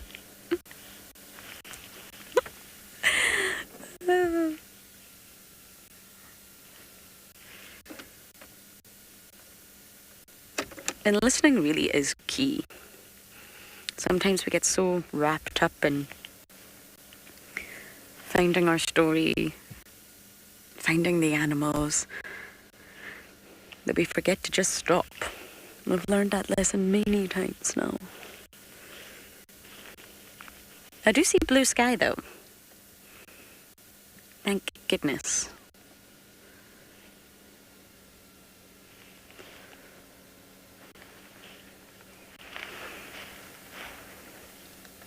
I mean, there's not much of it, Dobby, but that's definitely blue.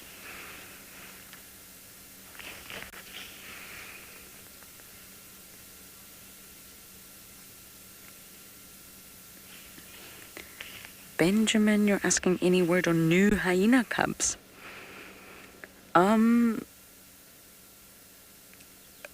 No. Not with the Djuma clan. There won't be any more cubs, though. They've all adult females have got offspring. So there won't be any sort of new litters. I think this is Sutu. It's highly unlikely that she will be given birth just yet. I think Sutu needs a little bit. I guess she could, but I think Sutu needs a little bit longer. But no, there won't be any more cubs for the Djuma clan. That's the only clan that we're able to follow around here, I'm afraid.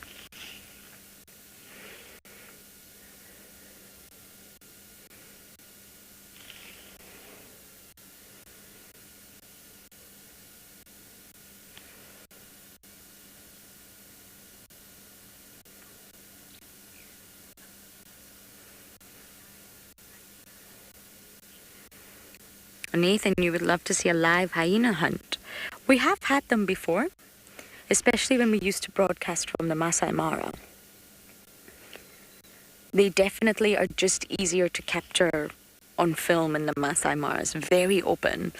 I mean, here the terrain is tricky. Hyenas run remarkably fast. They've got remarkable endurance. They don't look it, but they have. And it's very difficult to keep up with them once they start running through the thicket here. There's stumps and trees and fallen over trees, potholes, aardvark burrows. But we definitely have seen hyenas hunt. I mean, on the dam cam, they've captured it many times, and that's live. But otherwise, it is quite tricky in the low veld. The statistics say they hunt far more up in the Masai Mara, which would make sense because it is so open. The leopard sightings in the Masai Mara are not what they are here. Yes, there are leopards, and you can see them, but it's not quite like the population dynamics down here. And I mean, the North Clan is one big clan, my goodness. Spending time at that den is any hyena lover's dream.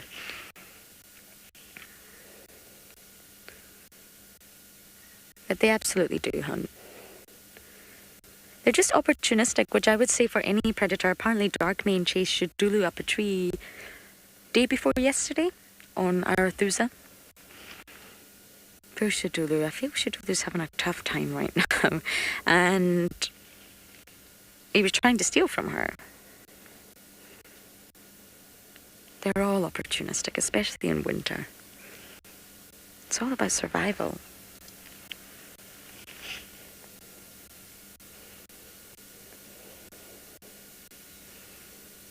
They'll do whatever they can to survive.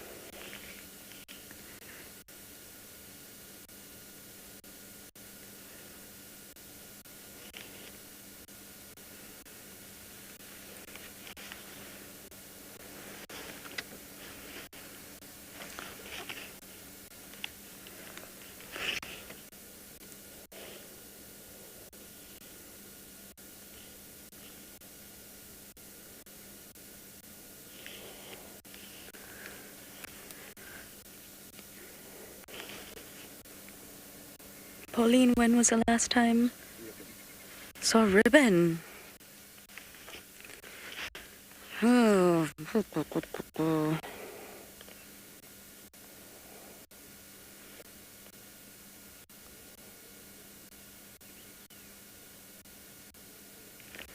I don't know, honestly. I haven't seen her this stint. I've been here for 6 weeks this time. I think it was possibly the stint before that, so Pauline, a really long time ago. She's just not den bound anymore, and we haven't figured out where their communal site is. So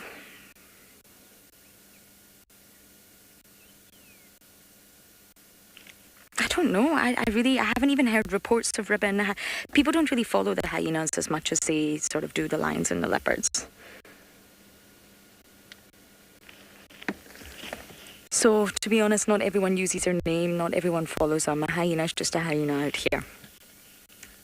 So it was a very long time ago I saw ribbon, but that doesn't mean that anything's happened to her.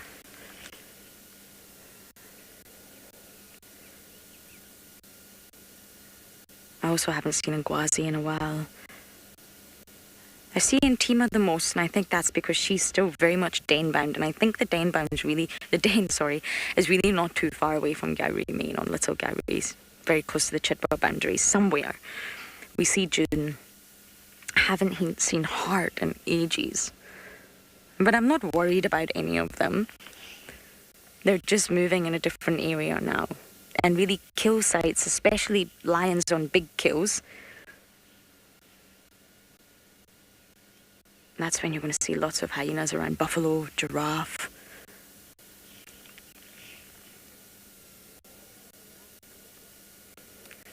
Okay, we're going to make a call on what to do now.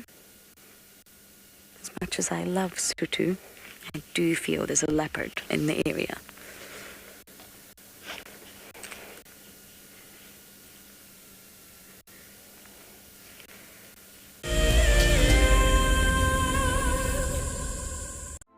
As As we celebrate Women's Month in South Africa, we acknowledge and thank those women committed to conservation, working tirelessly both on the front lines and behind the scenes. The Endangered Wildlife Trust is proud of the women who dedicate their lives to fighting to save species, conserve habitats, and benefit people. Here's to strong women everywhere who are dedicated to protecting forever together. And for me, the best part about being a guide is being able to live out in Africa's wild places and being able to share that with people. Of all the challenges, for me, the one that I'm probably the most comfortable with is the game drive. I think that's what I do most days, so that would probably be what I feel like I'd do the best at. It's like someone's put little Lego blocks up there and made this perfect little sort of statue, and there's another one further along as we drive. One of the challenges I'm the most nervous about would probably be shooting. I think on the day there's always quite a bit of pressure and intimidation, always associated with it, but I guess we'll see how it goes.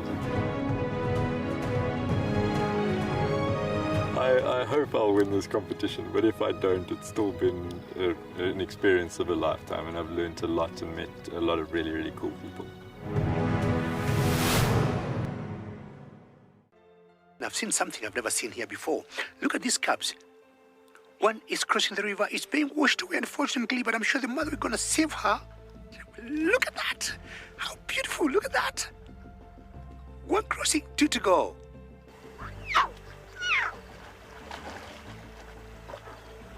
How cool is this?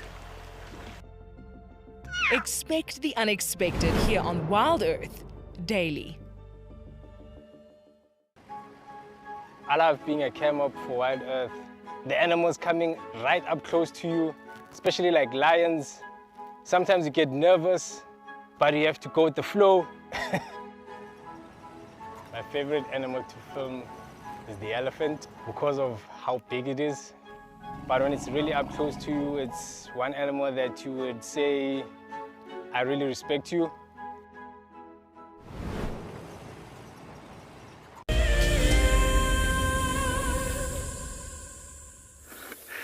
Well, you are just in time, everybody. Look at that.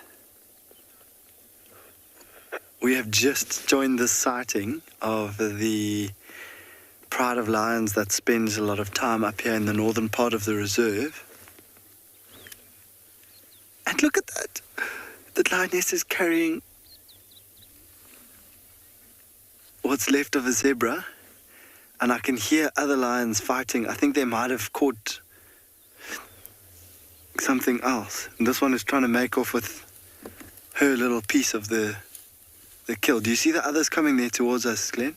They're just far off. I thought maybe while she's in the long grass. Do you see where the vehicle's moving? Just in the foreground of that vehicle.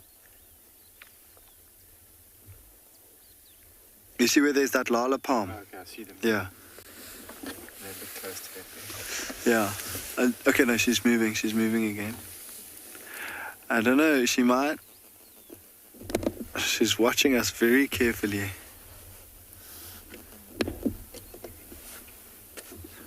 She might be trying to take this little piece of the zebra that she's managed to, well, not so little piece.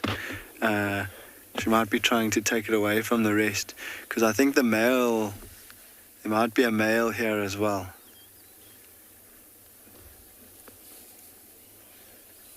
Let's see what she does.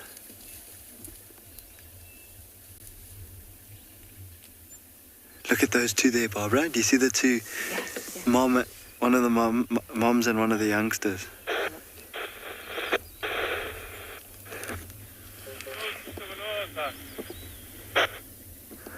Okay, they're all coming towards us.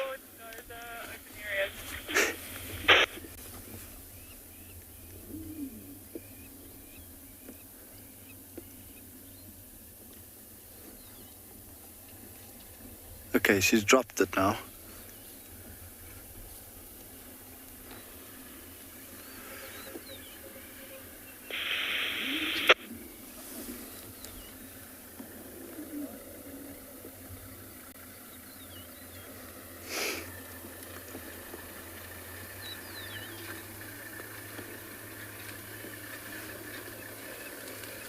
I could see at least 5 or 6 lions, and now nothing. Thomas, this pride, we call them the North Pride.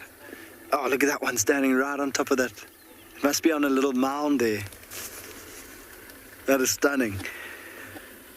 Incredible, with all these yellow flowers of the curry bush all around. And perfect timing as that one has come up onto the top and it's busy calling. Look how it moves its mouth.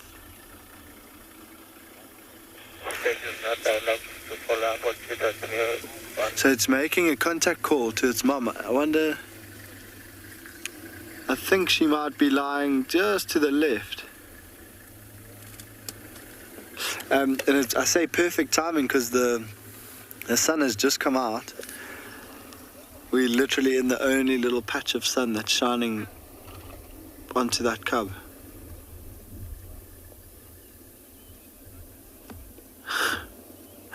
Don't know who it's looking for, but it ran straight past its mom. And there she comes. So yeah, these are the North Pride, or these lions are part of the North Pride. There is only one pride up in this northern section of the reserve, but we call them the North Pride. Occasionally they head into the southern part of the reserve, and so that's why we have to make sure that we know the difference between the North and the South members, and what the different lions look like, and what the different dynamics of the pride are. And so far I've seen 3 lionesses and 3 youngsters, but I did hear over the radio that there was a male here as well. But like I was saying when we first got here, I have just joined this sighting, so, and you can see Barbara is just loving it. We really arrived at such a perfect time to see that lioness dragging the zebra. I'm just going to start us up and swing us, because there's quite a nice view of some of the lions on a mound.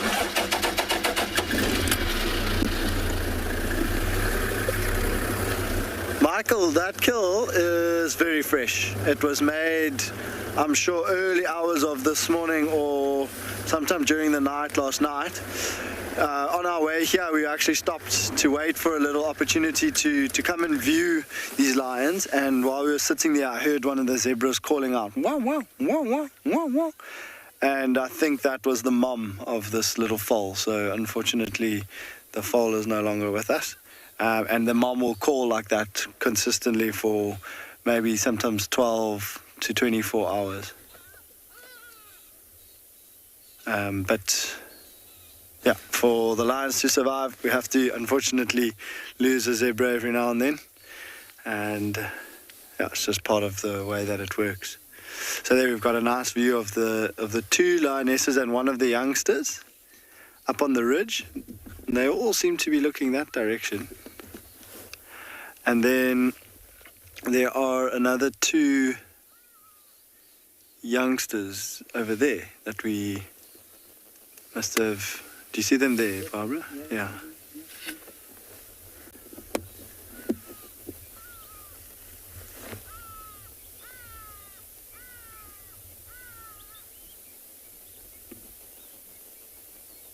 And the fact that there are quite a number of lions here,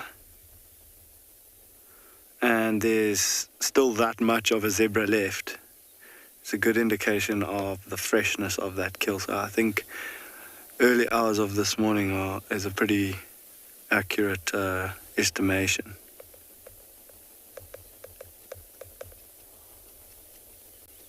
I'm going to keep moving us, everyone, so just bear with me because they are all focusing their attention in that direction. So,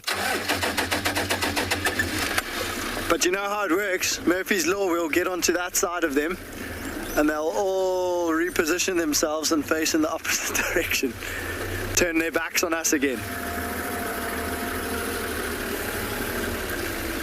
But you know what, it's worth a try.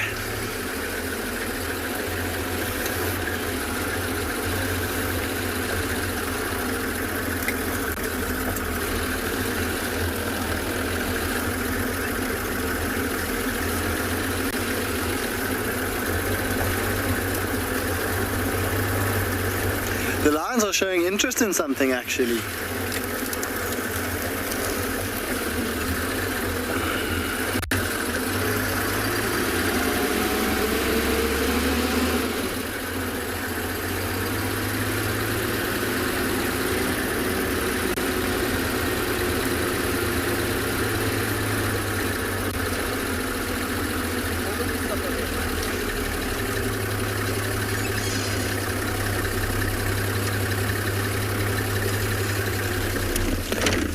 There's some wildebeest. That's just insane that these lions have got full bellies, and she's on the prowl once again. Oliver, yes, they're we call them the north males. There is a dominant coalition of lions in this area,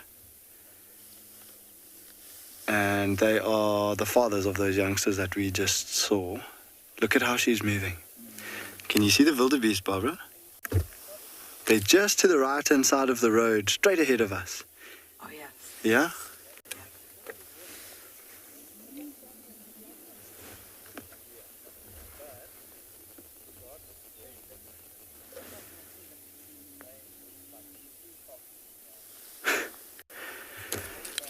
That is crazy.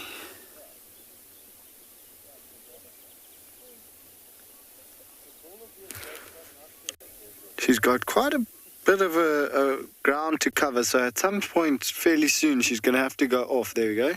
She's turning slightly off the road or the clearing that she's working with, and I wonder if she's going to maybe go all the way around and actually try to chase those wildebeest in this direction towards the other members of the pride.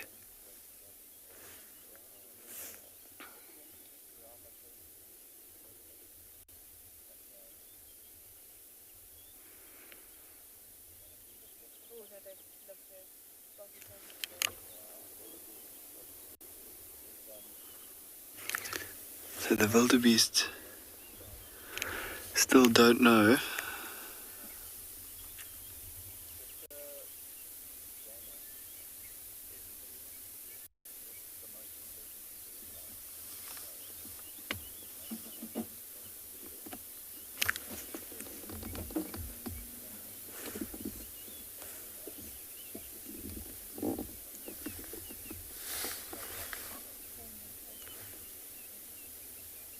Have you seen a kill before, Barbara?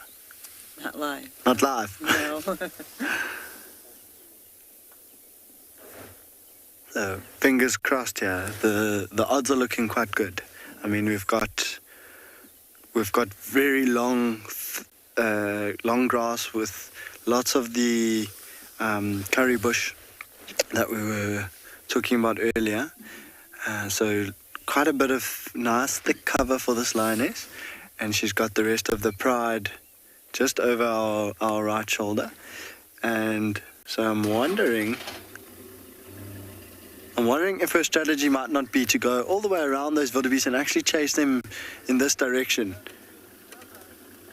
Chase them towards the rest of the pride.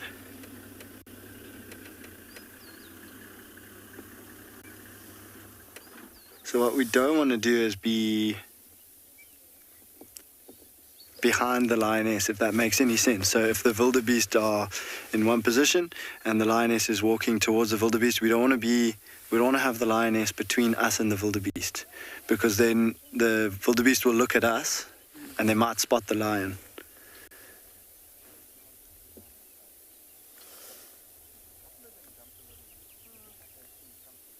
Oh. I just got a glimpse of her. She's still on the move. Is it? I heard one of the wildebeest go, So one of the wildebeest might have seen her.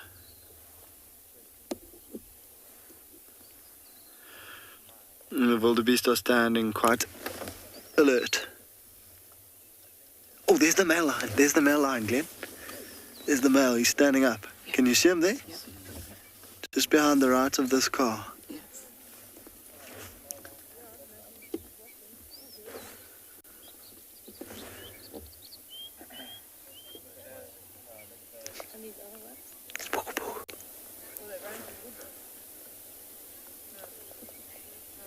Maggie, Oh no, now the wildebeest are running. They might have seen the male or they've seen the lioness, but they've taken off. Shame. Poor lions. I guess they'll just have to be happy with their hors d'oeuvre, as you put it, Maggie. No main course today, just a starter. Oh, there they go. But it's not over. You know, wildebeests are, without being offensive to wildebeest or wildebeest lovers, they're not the smartest animals out there. And sometimes they will run away and do like a big loop and actually come back to the area where they had run away from initially. And sometimes when they do that loop, they run right into the trap or right into the lion.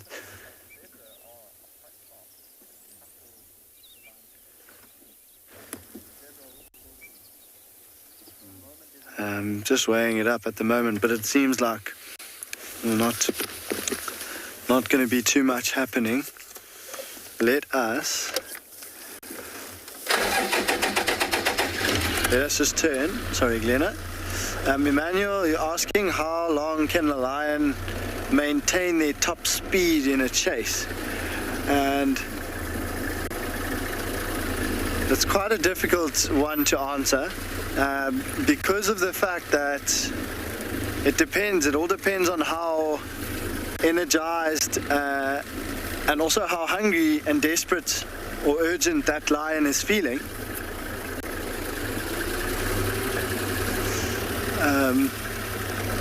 Their top speed being around about 80 kilometers per hour,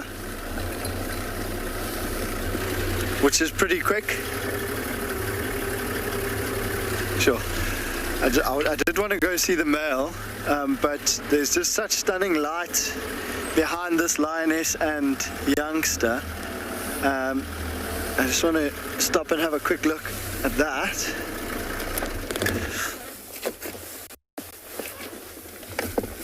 And yeah, so with lions, when they're hunting, they exert a heck of a lot of energy when they are going full speed.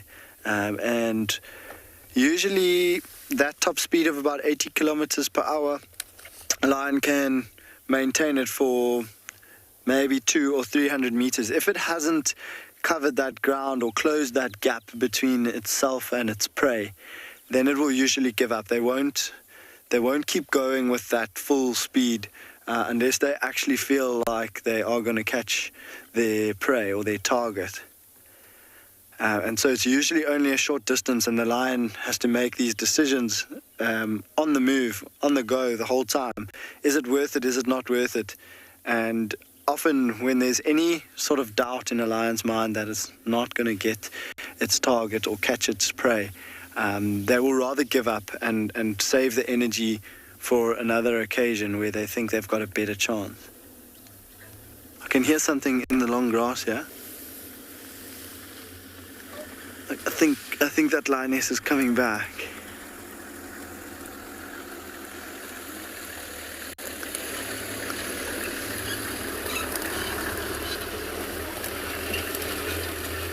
Well, that was quite an exciting little moment. Oh, there she is. There she is. Keep going to the left there, Glenn. She's looking straight towards us. So she has given up, unfortunately. A little bit of excitement. I think it was a half-hearted attempt. Sometimes, you know, these lions are very smart. They will have half a go. And sometimes they get lucky. Sometimes their prey or their target makes a mistake. Even if they do make quite a sloppy attempt at their hunt, the prey still sometimes makes a mistake. In the chaos and the panic, one of those members of the herd might run in the direction of the hunting lion. So, yeah, she's decided enough is enough for the day.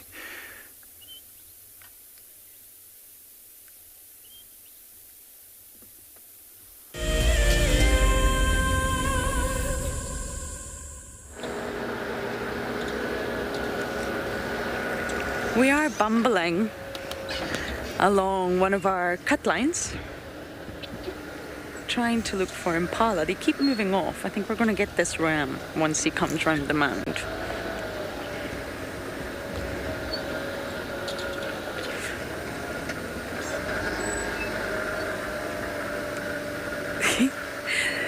Maybe not.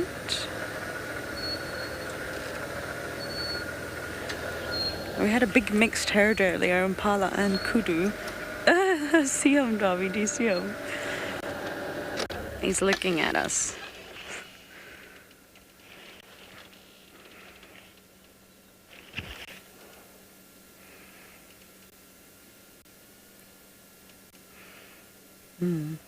Now he's disappeared.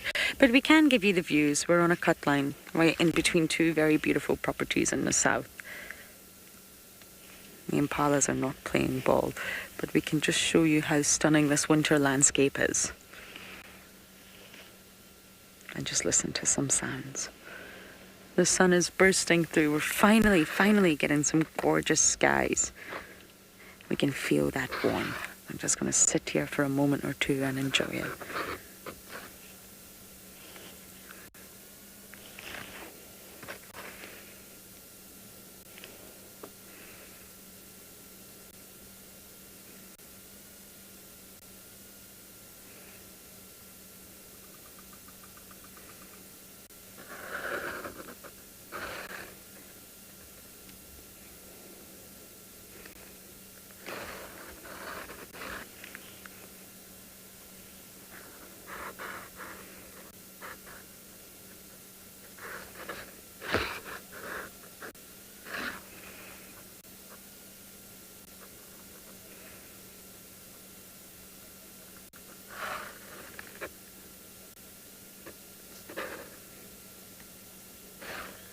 In the sky, beautiful. I'm very happy the sun has decided to come out.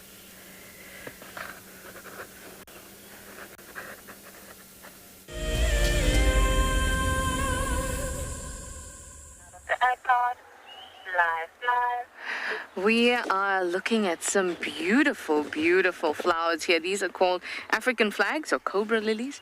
Just stunning, and it's a wonderful morning out here in Constantia Heights at the Secret Garden. And hello, it is me, Trishala. I hope you saw me pop out. And I've got Jandre on camera with me as usual. And like I said, we're exploring this wonderful part of the Western Cape or Cape Town at the moment. There's so much that you can have a look at just in areas that are quite built up and along the beaches, places that you can go and visit on your own. So this is awesome. So these are African flags, sometimes they're called. Like I said, sometimes African corn flags, but they're actually not a corn per se, they're a type of lily. Casmanthe is the genus. And they grow from something called a corm, not a corn. I wonder if that might have had something to do with the name. But they grow from a corm, which is like a tuber or a bulb. It's basically a large, thick root in the ground that allows it to store a lot of nutrients for times where maybe the weather is not exactly, or the climate is not exactly what it prefers. And you may see some bees pollinating it. Yay. It's lovely to see so much activity. I see quite a few bees, actually. I see at least 10. If I look behind me, maybe even 20 little bees and other insects. And this is also a really good place to look for sunbirds. But none to grace us with their presence just yet. So we're going to send you over to Andrew and Djuma while we take a bit of a walk.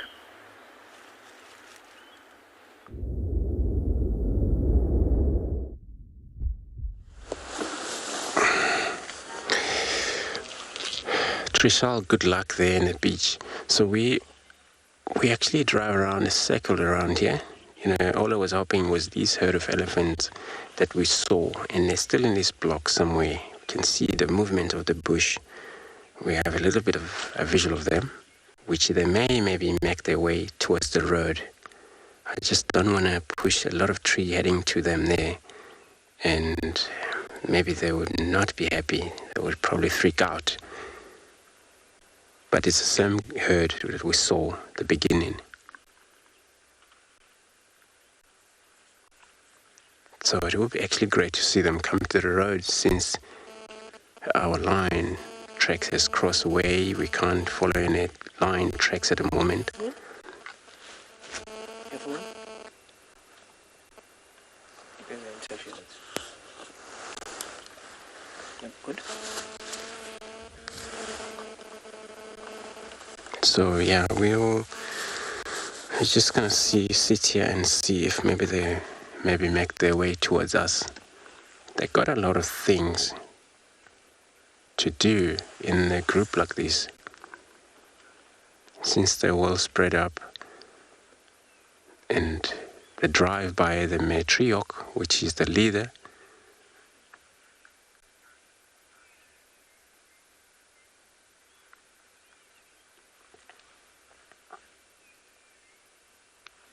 and she will always make sure they're in a good grazing land, browsing graze at the same time.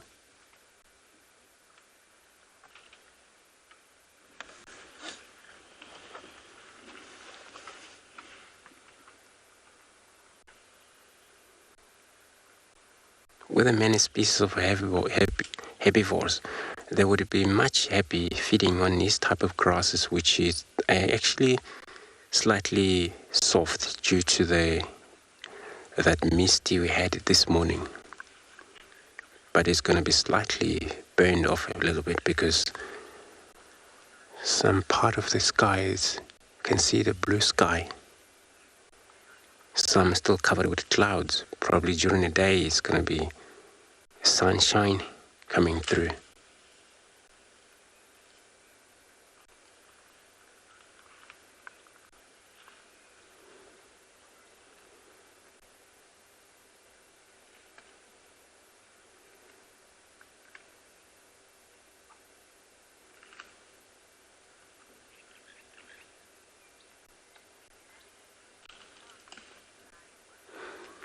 So everybody, we're going to reposition here for this herd of elephants. Hopefully they make their way towards us. In the meantime, let's go across to ground with his line.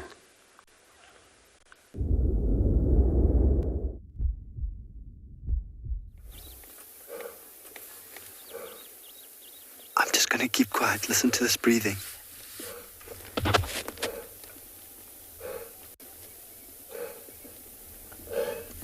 I hope you can all hear that, because this male lion is probably moving more than 100 kilograms of zebra right now.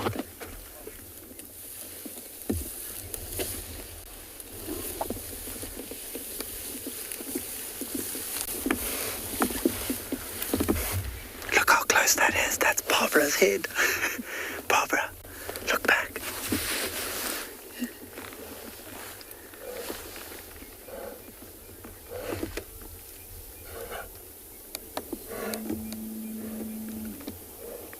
So for the sensitive viewers, there is quite a lot of blood and gory bits involved right now, so I apologize if you have been exposed to what we just saw. But yeah, if you are sensitive to seeing things like that, then please look away now. This is definitely now the second zebra carcass that we've seen at this sighting. So this male's got an adult here. And that lioness that we saw earlier, she definitely had what looked like a foal. So these lions have managed to catch 2 zebras already. And that other lioness we just saw trying to hunt wildebeest.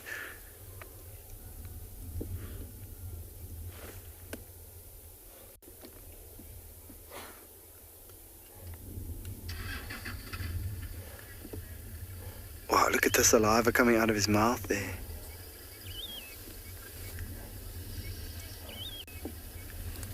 Let's see, you're gonna go heave again. I'm not too sure where he's taking it, because there's no trees, there's no shade anywhere nearby.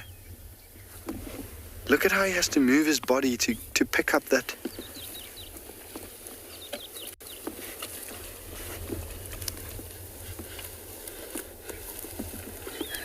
That is unreal.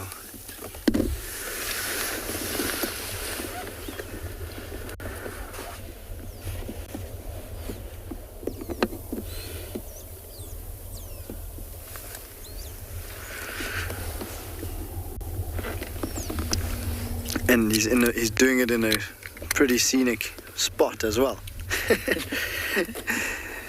All right. Well, while he does that, he's not too worried about us.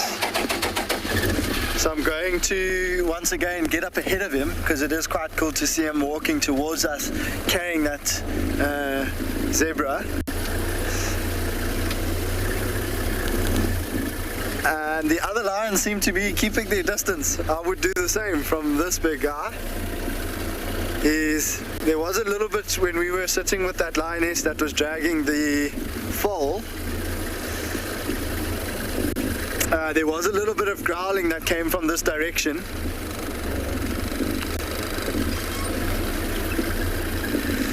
Shame he literally moves about 10 meters at a time and then has to stop for a couple of big breaths.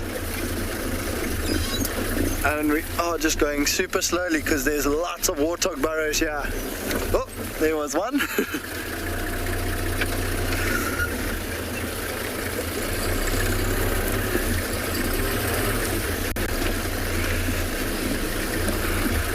Which can cause a great deal of pain and a lot of effort needed. Triple X, yeah. I think he is putting everything that he has into this, moving this kill, and he makes it look like light work, and it's a lot of meat. He's busy, he's actually moving about 100 kilograms of zebra right now. And you can just see there's blood all over his face. He's actually got some flowers in his mouth now as well.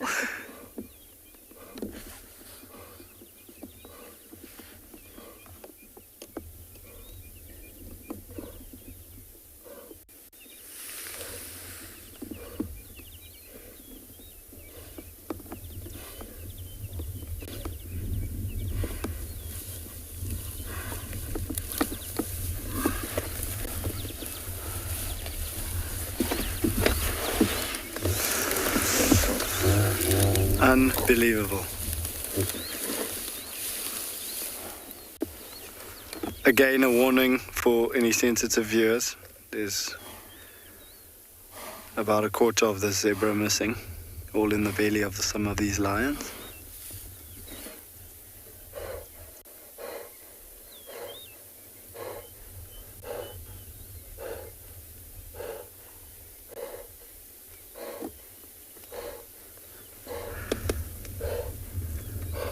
There's no aggression, everyone. That breathing is just him panting from the effort he's exerting or the energy he's expending.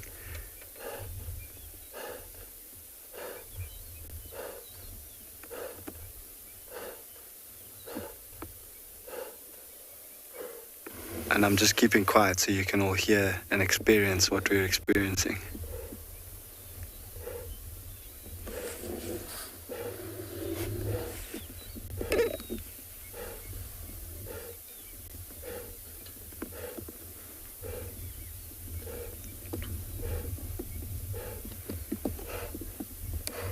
Can you smell his breath, Barbara? Yes, I can. It's very strong. Yeah.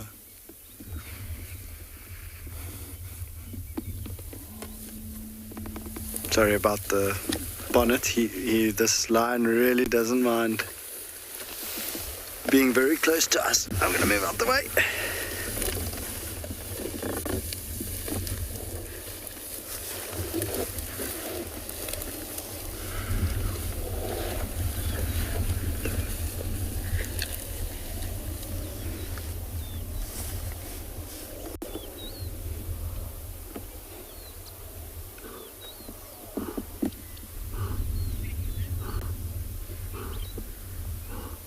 At the moment he's just moving it 10 or 15 meters at a time and then pausing to catch his breath.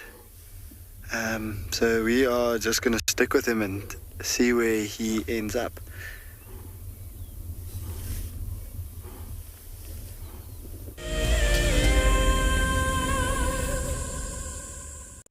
It's been a very chilly winter here in the southern hemisphere, but now it's starting to heat up. The sun is rising a little earlier, which means, of course, the animals are too. From the 17th of August, the WildEarth team will be venturing out as the dawn chorus begins, as the sunrise safari will be starting half an hour earlier. Lock those times into your diary and set those alarms to make sure you don't miss out on your safari through the African bush.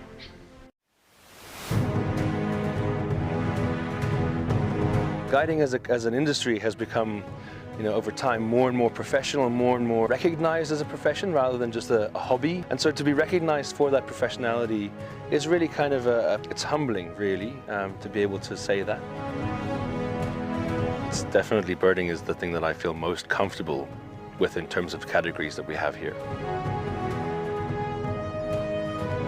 At least comfortable, I mean, you never know how you're going to shoot on a particular day. You can have a good day where you blast everything as you need to, in terms of the targets, and then you can have a shocker where you just, miss a single shot here or there, and that's basically the end of your day. To be considered for such an experience is really a powerful thing, and so I'm here just to have a lot of fun and experience what the competition's all about.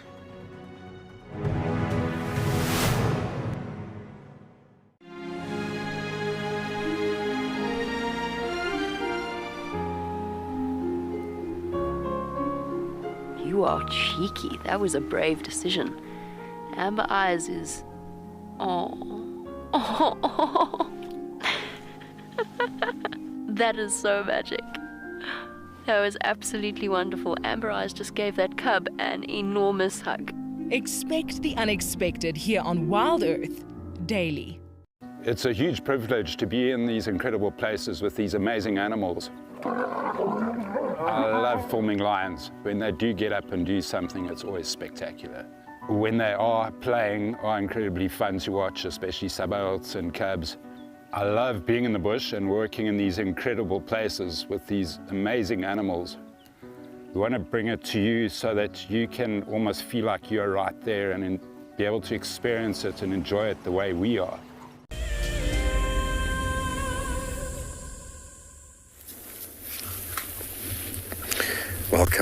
Welcome back, and talking about a little bit of botany and how we as humans can use some plants to our benefit. Now this over here is one of our raisins. This is one of the grevias, and most of the grevias are very, very well browsed. The leaves themselves and the bark themselves is eaten by elephants. You can see that it didn't want the leaves. Wanted the bark, which it is damaged and broken off. Very important source of food for the browsers, for the elephants. The seeds are very well eaten by birds, monkeys, baboons, all sorts. Even we like to eat them when they're ripe. But how else do we use this plant? And it is very well used for making a fire drill. Now, I've just harvested a piece here and broken off almost the way an elephant would. A fire drill, do you all know what a fire drill is? Essentially, what I'm going to do is I'm going to harvest this piece here, just like this one that I've gone and managed already. So I'm going to make fire drill. So essentially, this is the drill part. You're going to take off all the bark, and what we're looking for in a piece of wood like this is the center. Can you see that hard center over there? It's a semi-hard wood. It's not very hard, but it's got a hard center. And when you drill this into a softer base plate, essentially that little dark bit over there becomes very, very hot, and that eventually falls off into some kindling or into some elephant dung, and then you can start fire. So what I've also managed to find is a piece of a marula that's been broken, a dead marula, and you can see inside, the ones I've harvested at Djuma before were completely rotten and termite eaten. This is still very, very good inside. And what I'm going to do is I'm going to split this with an axe to form a base plate. And then once the base plate is in place, essentially cutting a groove on the side over here for the coal to fall out. You can demonstrate on the floor. It's obviously not in its full process now, But elephant dung in a pile underneath, and you'll get the base and the drill, and this is essentially, it works down and down and down. Friction fire. So once I've got the groove and everything in place, and this is dry, this is very fresh, I've just made this now. The last one I made months ago, I lost it on trail, so hopefully this is going to work. And eventually, essentially, what happens is that this burrows down, and that little hard coal inside that I spoke about gets very, very hot, and it stays on until it doesn't, and it falls off as a little nugget of coal. And that falls into elephant dung, which you'll then blow, add some grass and some kindling, and away we go with fire. So very useful technique, very useful strategy out in the wilderness for survival. And the marula base plate is what I'm going to try and use, because last time Johan actually managed to make me a corkwood, and the corkwood with the raisin just burrowed straight through and didn't do any friction. So we're going to carry on, see what other survival techniques we can find while we send you over to lions surviving off zebra.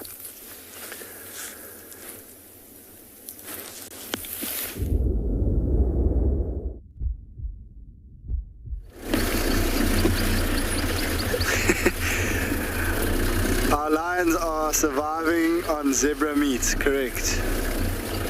I'm just navigating the minefield of warthog burrows in this open grassy area. Actually dug by aardvarks, but occupied mostly by warthogs. And like rangers have broken their thumbs and stuff hitting warthog burrows at speed. So we are in first gear, going as slowly as we can, but this lion is just putting on an absolute show. How's that, Glenn?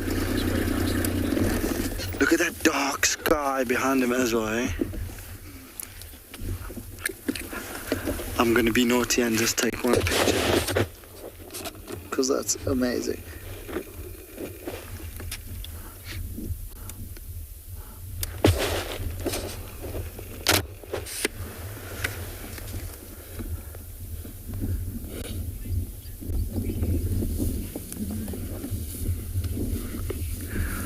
Claire, I have been wondering the same thing. Usually, well, I've been wondering where he's taking it more so than why he's moving it. Oh, I'm in the way, sorry. Turn to cameras. Okay. Well, we can do that as well. Claire, I think he's taking it to this tree line. Just, you'll get a look at it shortly. And the reason he's doing that is because there are vultures and other scavengers about, and as the day gets on, those vultures especially and other birds of prey will be flying up above and looking for any scavenging opportunities. And if that kill is out in the open, which it is where he's coming from, then they will be able to see it quite easily and descend, and them descending to that particular spot will draw attention from other animals. So hyenas, jackals, even leopards and other lions are very alert to scavenging bird species like vultures and bateliers. And if they see them descending, they know very well that there might be some meat there for them. And I think that's what this male lion is trying to avoid. Which would be the reason why he's moving the kill, is to protect the kill. He also doesn't want the other lions sharing anymore with him. But more importantly, he doesn't want other animals to come and try to scavenge from him. And you must remember, he's driven completely by instinct. So in his mind, there could be another pride of lions just a few kilometers away that he doesn't actually even know, and there could be a coalition of 2 or 3 male lions that might spot the vultures coming down. He doesn't know that they aren't here, and so his instinct tells him he needs to hide his kill.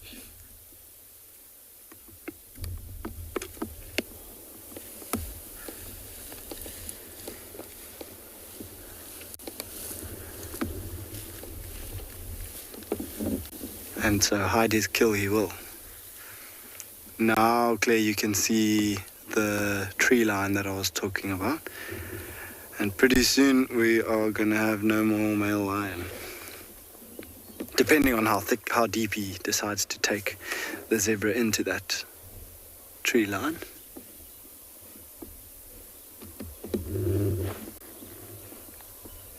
But that is just pure power. He's probably dragged it at least 100 meters now, maybe more.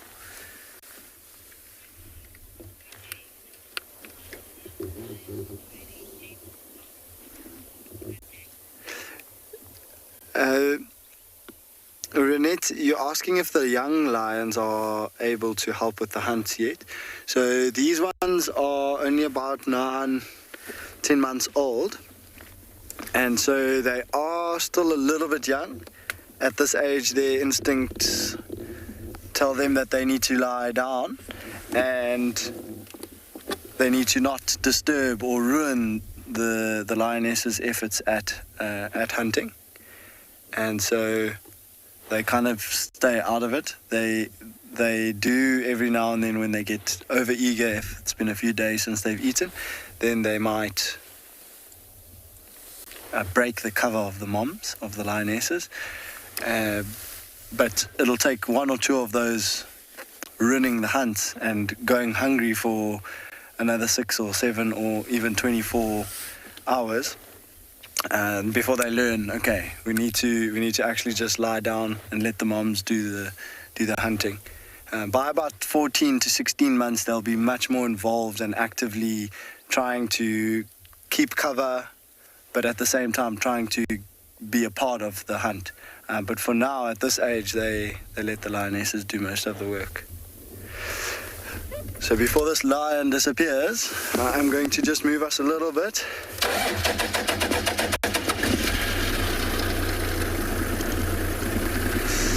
Oh, that's cool.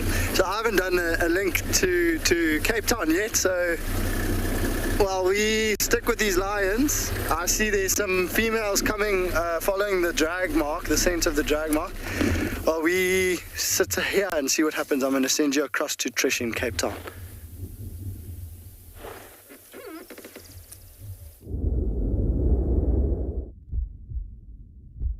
The times that we've been in this forest, we haven't seen too much sunlight. It's been beautiful, but it's usually not had these streaming bits of the rays of the sun coming through, and it's especially beautiful this morning. At least I think so, but then I can never choose, can I?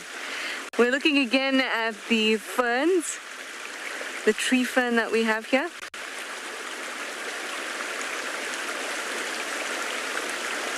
The sound of the stream is beautiful.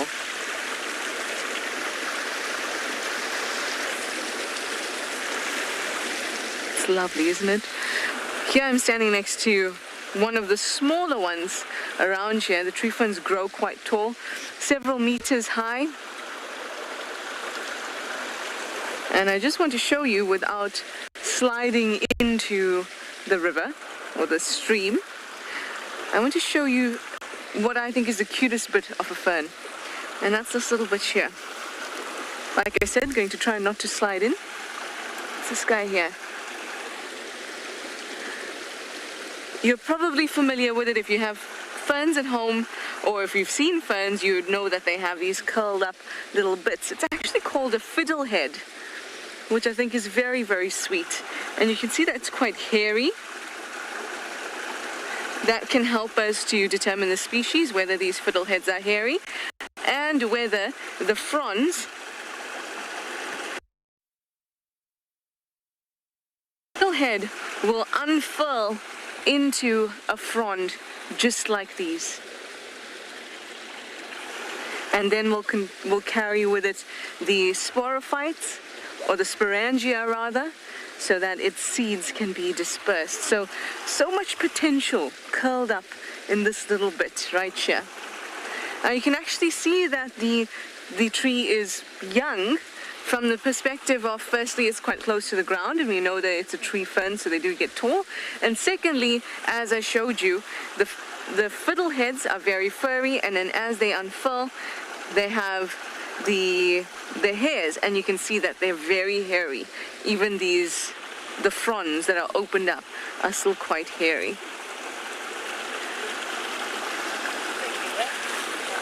I can see a couple of dead bits, so there's one right here by my head.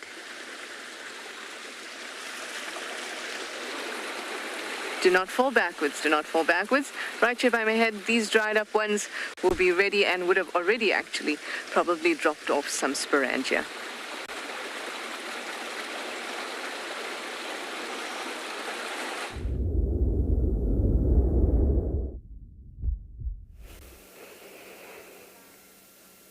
Isn't this just the cutest thing? We didn't have any luck with what I wanted this morning. Last night left so much promise, but that's a bush for you. You've got to work hard, especially in this area, to really see the things you want to see. But that's okay. There's still hope for this afternoon. But for these guys, they're having the best time. It's morning time. You've got to do a lot of grooming, a lot of itching, scratching, not only of yourself, but of others. You've got to sunbathe, one of my favorite things. I know it's not terribly good for you, but I love lying in the sun. I think I'm half flower, half plant. I need to photosynthesize sometimes. And of course, look out for danger. Danger is everywhere. Exactly where we are right now, at Treehouse Dam, is where Kalamba walked by last night. And of course that was nighttime. The dwarf mongoose were sleeping inside that very mound. Danger is always present in the form of the predators that we automatically think of when we say the word predator. But then what about the snakes? Okay, winter isn't too common a time for them. But what about the aerial predators? What about those birds that are watching you and they're just going to swoop down and pick you up with their talons? Threats come in all shapes and sizes. And that's why dwarf mongoose take a long time to get going. That's what I love so much about them. They take it easy in the morning.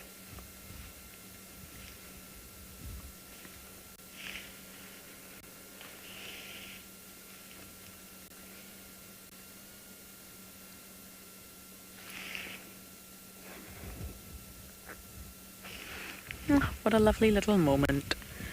Sitting here with a family of dwarf mongoose.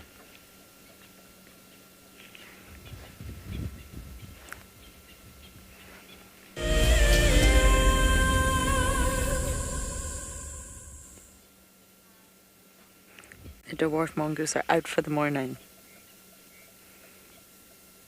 It is just so cute sometimes. They really are such sweet animals.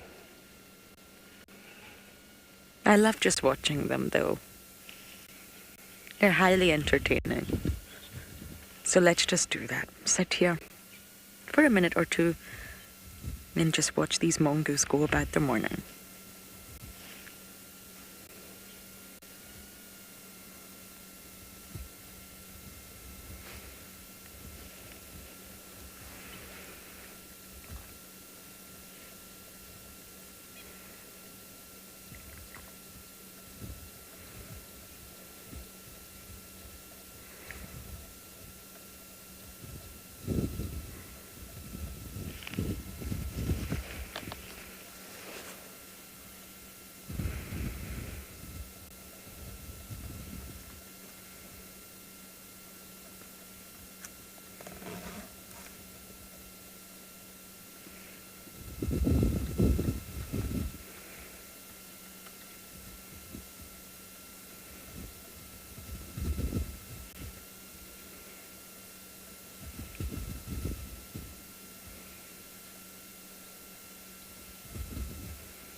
Aren't they so adorable? I could sit and watch these guys all day.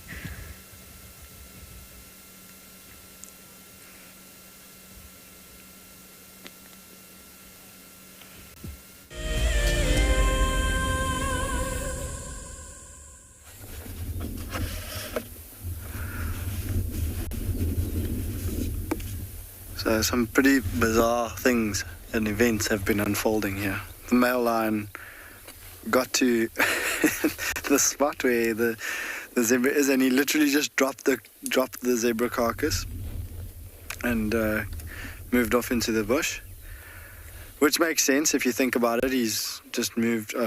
Sorry, before I carry on, just for the sensitive viewers, we are still with the zebra carcass, and there's quite a lot of raw open meat and feeding going on. Go ahead, Wade.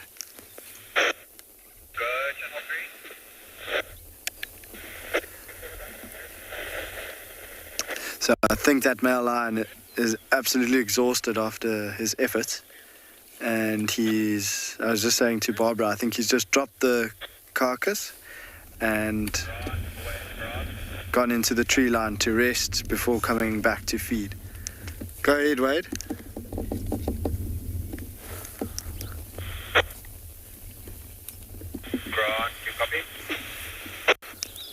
Wade, go ahead.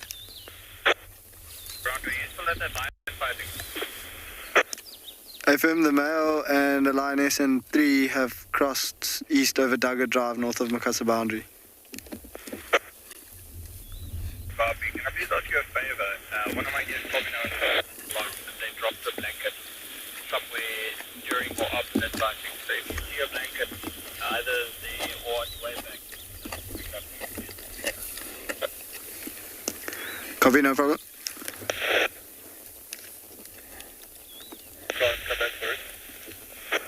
Go, Rick.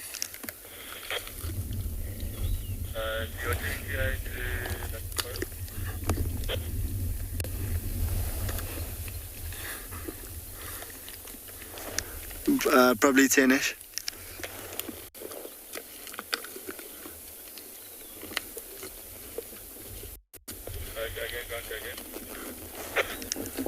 Probably 10-ish, Rig.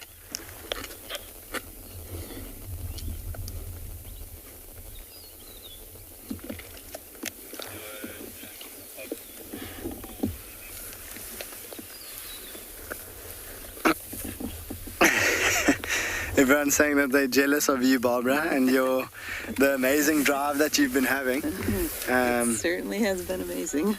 Yeah, it's been good, eh? What's been your favorite part so far? The sounds.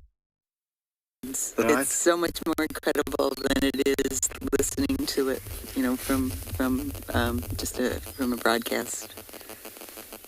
To be here, to hear the sounds is incredible. Yeah, like that breathing of the male lion. Yeah. And the crunching now when they feed, the crunching, right? Yeah.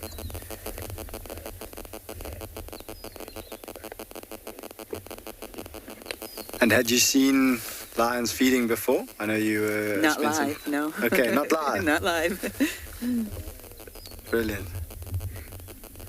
There is some interaction happening at the back. Another sound that we were able to hear, Barbara, that moaning sound that you can hear at the back there, that's one of the youngsters trying to socialize with the male, and it seems like the male's having none of it. He has put in a lot of effort to get that kill to where it is right now, and so he's trying to just get some energy back before coming and spending a bit more time feeding.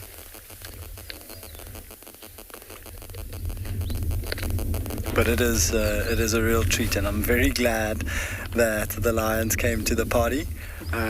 Because we always worry that when you have an important occasion, a special occasion, like one of our special WildEarth guests joining us, I personally always worry that the animals are not going to play ball.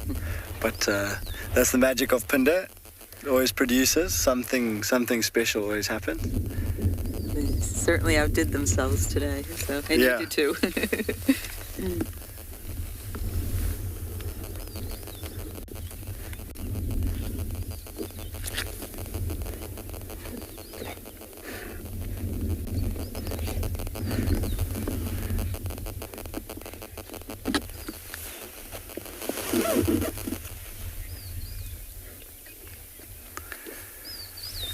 think the lions have pretty much settled here for now. They've got good shade. They've got the remains of this zebra. We are going to, from here, from this kill, we're going to just go back. I want to go back past where the other lioness was with the foal and with the zebra foal carcass, and just see if there's anything happening there before we carry on. But we're going to send you across to another location for now.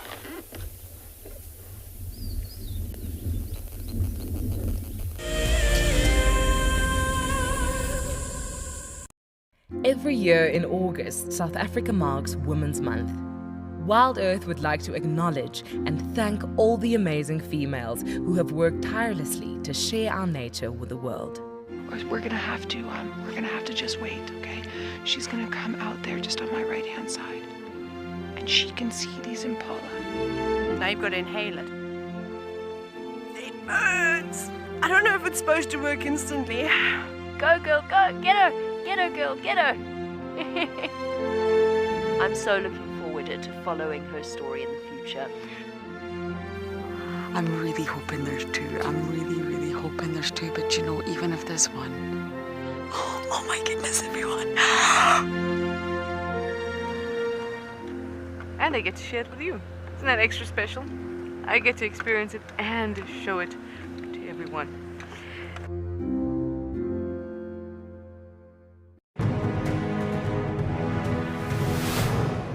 Birding has just been a passion of my life since I was knee-high to a grasshopper. It was quite a big challenge, so... It didn't go as well as planned. We've got lots of birds, especially the small ones, larks and firefinch. Because you can get a series of calls that you don't quite get. Today has all been about the birds from start to finish, and we're now on a barge, a little river cruise in the most beautiful setting, still looking out for birds. There's really been an amazing vibe amongst the five of us, you know, helping each other out where we can, going through our bird calls when we can. Being in the bush, sound of the birds, cool sunset, you can see the background, so yeah, it's another world.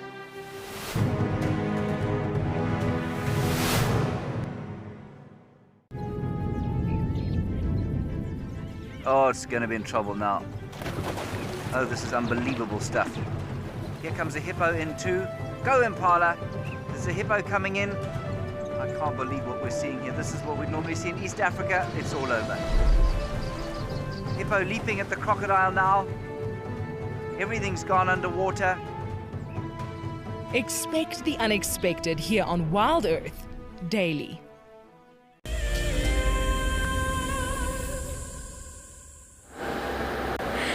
Don't have anything, I'm afraid.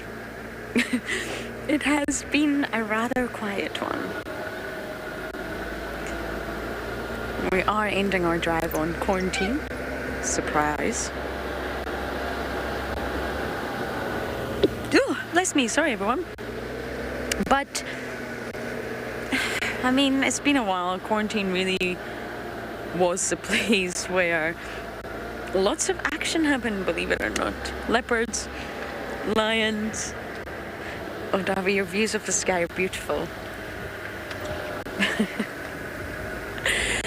But it's been quiet recently, and I think it's just that shift gone into the heart of winter. And therefore, we're not seeing too much movement on quarantine anymore. Really, I haven't had a leopard track on quarantine in a very long time. Lions, yes.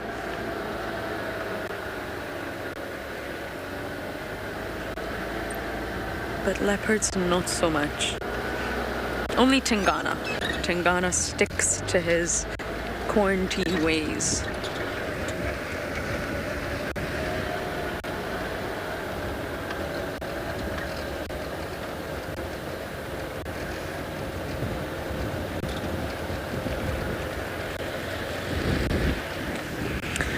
Daffy, did you get that name? Shady Me. Shady Me. Hi, Shady Me. Yes, we do still drive when it rains, unfortunately. I don't enjoy it. I really don't. I'm not gonna lie to you all and pretend that it's so wonderful. A little drizzle is fine, but we get very, very wet here. And we do have a roof that we put on, but obviously if the wind is coming from the side or coming from the front, we still get wet. Although the cameramen stay nice and dry, don't they? I'm not going to pretend that I enjoy driving in the rain. I don't. But naturally, we do. We go out all the time unless there's a... Ah, look at that party. Red-billed hornbill, shrike, and starling, I think. What a party. No, it's not a starling. It's either a wrong or a flycatcher. Oh, wait. There's a starling. And... yes, even when it's hot, when it rains, bad weather, we go out. Unless there's lightning. Lightning is dangerous for us because we have a huge antenna sticking up out of the car. But I don't love driving in the rain. Look at you guys just hanging out.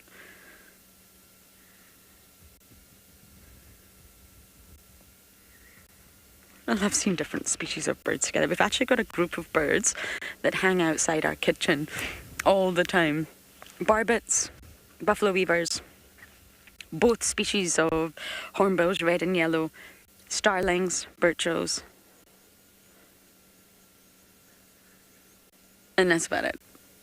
And they all wait outside the kitchen. Sometimes, if you leave the door open, they'll all just come waddling in and just look at the kitchen, check out if there's anything they want. And they've become really habituated. So sometimes when you're sitting eating your breakfast, a hornbill will just come and sit next to you. Just look at you. It's very entertaining. I'm a big believer that birds really do have personalities too.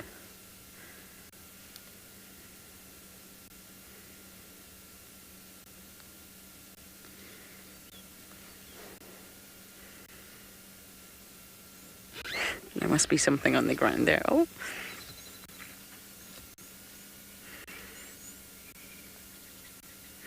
But it has come to that time of day, everyone. Sadly, I didn't find what I was looking for, but there's always this afternoon. We at least managed to show you Sutu, June's older daughter, who I haven't managed to spend some time with in a while. So thank you everyone for jumping on board.